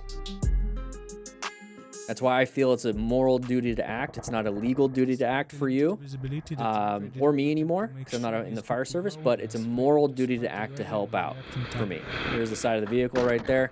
Intersection, we collided. He did try to do an emergency acceleration out, but I would add a little bit of a swerve into that just in case. I also would not be passing a big bus like that quickly, because there's a line of sight issue. So I would have just kind of creeped past. Oh, I could see, then I go. It's like, oh, I could see there's a car. I'm not going to go. What's that? It's kind of like looking both ways. I hope you're going to die in that thing. Oh, don't say you hope so. Is that a Mary Kay car? You seen those before where it's all pink? All right, intersection. It's a hazardous area. We're going to locate that hazard area because this is an opportunity for a car to hit us. Just like this. So good job not speeding through. So that's what you do. If you know it's a hazardous area, you kind of don't speed. So you're prepped and ready for braking and all that stuff. All right, big group rides, slow speed maneuvers. So this right here, everyone's doing slow speed stuff on gravel. This is what we practice, the Smart Rider drills, 24 drills, have some fun. Because everyone's doing slow speed stuff. You have to be comfortable if you're gonna be doing big group rides like this to do slow speed, and we weren't. So thankfully, they were able to hop off and not just fall over, because that's when you can hit your head pretty hard. So good job for them to just say, screw the bike, I'm off. That's what you want to do. If you're falling over with the bike, say, screw the bike, I'm hopping off as best you can. Don't be like, I'm going to go with the bike and try to hold it up. You're not going to, probably not going to be able to. Probably. There's been a few times where I have dropped the bike like that, and I've been able to prevent it from hitting the ground. All right, having some fun doing some wheelies. Big open area, perfectly fine. High risk, high skill, so mitigated the risk when it comes to traffic. How do we mitigate the risk when it comes to our body? Wear gear. Looks like everyone's wearing gear. Hopefully everyone has a trauma kit, or at least somebody has some rescue training. So if you're in a big group like this, it's like, all right, Jeff always crashes. Make sure Dan has his pack, because we know he has training. The more of you that have training, the better. Because if I crash and nobody else has training in my group, I'm screwed. Yeah. Redundancies. Yeah. The best thing to do is everybody has training. I wonder how much trouble they cause and stuff. All right. Oh, coming out. Good job. Located a hazardous situation, assessed, and stopped and pulled over. He just ran into you? Yeah, he just ran into me. Are you serious? The other person. You slammed on your brakes, I slammed on my brakes. He slammed on his brakes. Oh, so they're talking on the cardo. It's another reason to have a cardo, because he didn't know. What the heck, man? He didn't mean to, hon. It was all stop. Okay, I'm good. Was that in front of the embassy or something? What the... Are you okay? Everybody's fine. Everybody's fine. She has a good heart. That's nice of her to be like, everything's fine. Where do you hit your bike? Looks like a... I don't know where he hit. He just pushed me, so I don't know. I mean, it looks... Those bags probably helped. Corner here. Yeah. Maybe, I don't know. It looks pretty good. She's doing fine. That's great. And he's like, if everything's fine, you guys are good. Honestly, if she's not angry, that's a good sign. Bike to make sure it's not screwed up. There you go. Check the bike, see if it's rideable. Do everything. Okay. Do everything. Make sure. Do the safety checklist. Let's get back in a good state of mind, assuming the risks, everything. Fitness, equipment, tires. What do we got here? Okay, people doing some... we're just going to speed into it when people are still turning. Let's just go ahead and do that. Then get angry. Get angry. Get angry. Yeah. Get angry. Yeah. Get angry. Yeah, speed into it. Go ahead and speed into a problem so that you can get angry about it. Because I know you love being angry. All right, here we go. We're going pretty fast here, probably. Whoa! Random person on the road, side of the pedestrian. Not what you expect out on the highway. Oh, side of the pedestrian. This is where you can expect it when it's in a slower area. Guy's an idiot for crossing there when he could have crossed here. Right here, lane filtering. Oh, side of the pedestrian. Shouldn't be doing that. This seems like a country that does not care. Does not care where they walk. All right, what do we got here? What was that sign saying? Probably, hey, caution. We got a turn coming up. So we're just chilling. We can't see around this car. It's a blind corner. It's 40 miles or 40 kilometers an hour. Oh. Why did our buddy crash? Is there a mechanical failure? So remain calm, ensure your own safety. If there's any major bleeds, stop any major bleeds. Simple as that. Oh. Yeah, put it in gear. Good job. Hey, thought of it real quick. Probably on a downhill, so the side stand wouldn't work. So if you put it in gear, it's not going to roll. So very smart. He's remaining calm. Everything seems to be fine. He's standing. He's breathing. He's talking. Means his heart is working, brain's working, lungs are working, legs are working, arms are working. Very good. Oh, what's up, pedestrians? What are you guys doing? Throwing sticks in the road, you ass? All right, here we go. Oh, you're not prepped for this turn coming up ahead, I bet. It's gonna be a sharp right turn, and we're gonna see a dust up when we come around. Oh, nope. Is that all we're gonna do, or is it gonna be the crash right here? Because this is a very sharp turn, and they were going pretty fast. Oh, I see a little bit of dust. No, it's just your... Yep, there it is. Yep. That's what it looks like. So the smart rider just cruising, having a good time. Easy. Just like, boom, going down through the mountain. Just easy, nice ride and the beautiful scenery. Just enjoying the ride. And then we have these guys like, I'm going to enjoy the ride, but I'm going to enjoy it fast. Well, now you're not enjoying it. You're on the side of the road. So at the end of the day, if we're racing, right? We're racing. Oh, I got passed. We're racing, but I'm just going to keep doing this. Now we're ahead of them. It's like somebody speeding up and then we both get to the same stoplight. It's like, what are we doing here? What are we doing here? You know, same thing. Just different perspectives. Rescue them, though. I would still turn around, remain calm, ensure my own safety, and rescue. You guys are idiots, but I don't want you to die. Especially if it was preventable. On my way to work, what do we got here? There's a great opportunity to practice downshifting. Great opportunity to practice your braking. We're gonna make a left. You're in the left turn lane too, buddy. Oh, broken down. That's why. Okay, so you never know. So we switched over. Hey, look at this. Hey, a moral duty to act. And it's the same thing when helping with a broken down vehicle. First, you got to remain calm and ensure your own safety. Because if you're over there, I'm going to run out in the road and start pushing this car and it's not safe to do so. Boom, you get hit. Kind of the same thing. And when it comes to stop major bleeds, it really is just like, what is the action you're doing? So remain calm, ensure your own safety, act. Okay? That's really all that is. And it's like, let's get him out of the road. Let's do our best. Remaining calm, right? We're gonna look both ways. Okay, everything good to go. Yeah, we're good. Let's go ahead and help out. So it's also remaining calm. Ensure I don't say you're rescuing a car. How you doing? Rescuing a car. You want to push it out of the way? I'm not sure it's moving. I tried it, but even in neutral, it's kind of... So put it in neutral. Keep your foot off the brake. That's why I will be there like 20 minutes, but I totally appreciate it. All right, no worries. Thank you so much. Yeah. Oh, and that's the same thing. Consent when it comes to helping somebody. Be like, hey, my name is Daniel. I see that you're in a motorcycle crash. Can I check your body for any bleeding or anything like that? I want to double check. And they're like, no? Okay. All right. It's a no.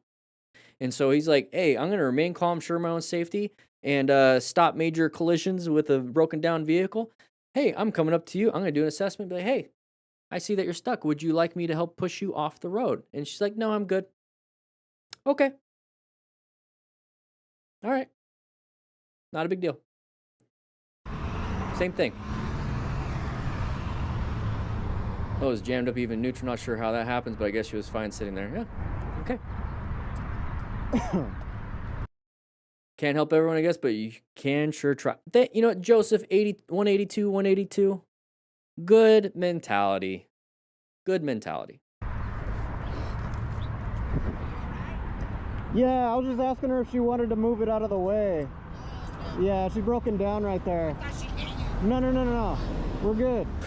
I thought she hit you. Man, I'm going to go back there and hit her. No. Thank you so much, MotoStars. I appreciate that. With that said, though, we are doing this live. So make sure you hit that subscribe button. Check the links in the description for anything that you might need, including the system, and 5 free motorcycle training drills. You just have to sign up, and that's it. It's free. I'll see you guys on the next live stream. Boom, boom. We had 5 videos. Black screen. Look at that. Got my green screen right here, though. Boop. This is all real. Don't worry. It is 2:40. I'm going to take a quick break. I can tell my voice is a little scratchy. Been talking for almost 3 hours. And I'm going to kind of set up everything. I'm not going to edit today because I got stuff to do today. But tomorrow I'm going to be editing. I'm going to be getting some stuff done. I'm getting prepped and ready for the final videos for the Academy. I haven't been talking too much about the Academy. That starts May 1st. But it's basically going to be the whole book, all the system I'm talking about. It's condensed in an 8-week or 8-hour, because it's only going to be an hour at a time. So 8 hour over 8 weeks. We're going to be going over the whole system, including, the riding smart, rescue, smart rider drills, and anything else. Anything else we come up with. I have it all. Set up. But we're going to be talking about that and going over it. And then once that's over, I have a lot more work to do. But with that said, guys, I hope you guys ride safe, be safe. Grab yourself a slice of pizza. Elad, get some sleep. It's 1 a.m. over there. Jedi, I'll see you guys later. Modan, Shmi, I know that's you, Shmi. 4:40p here. Okay.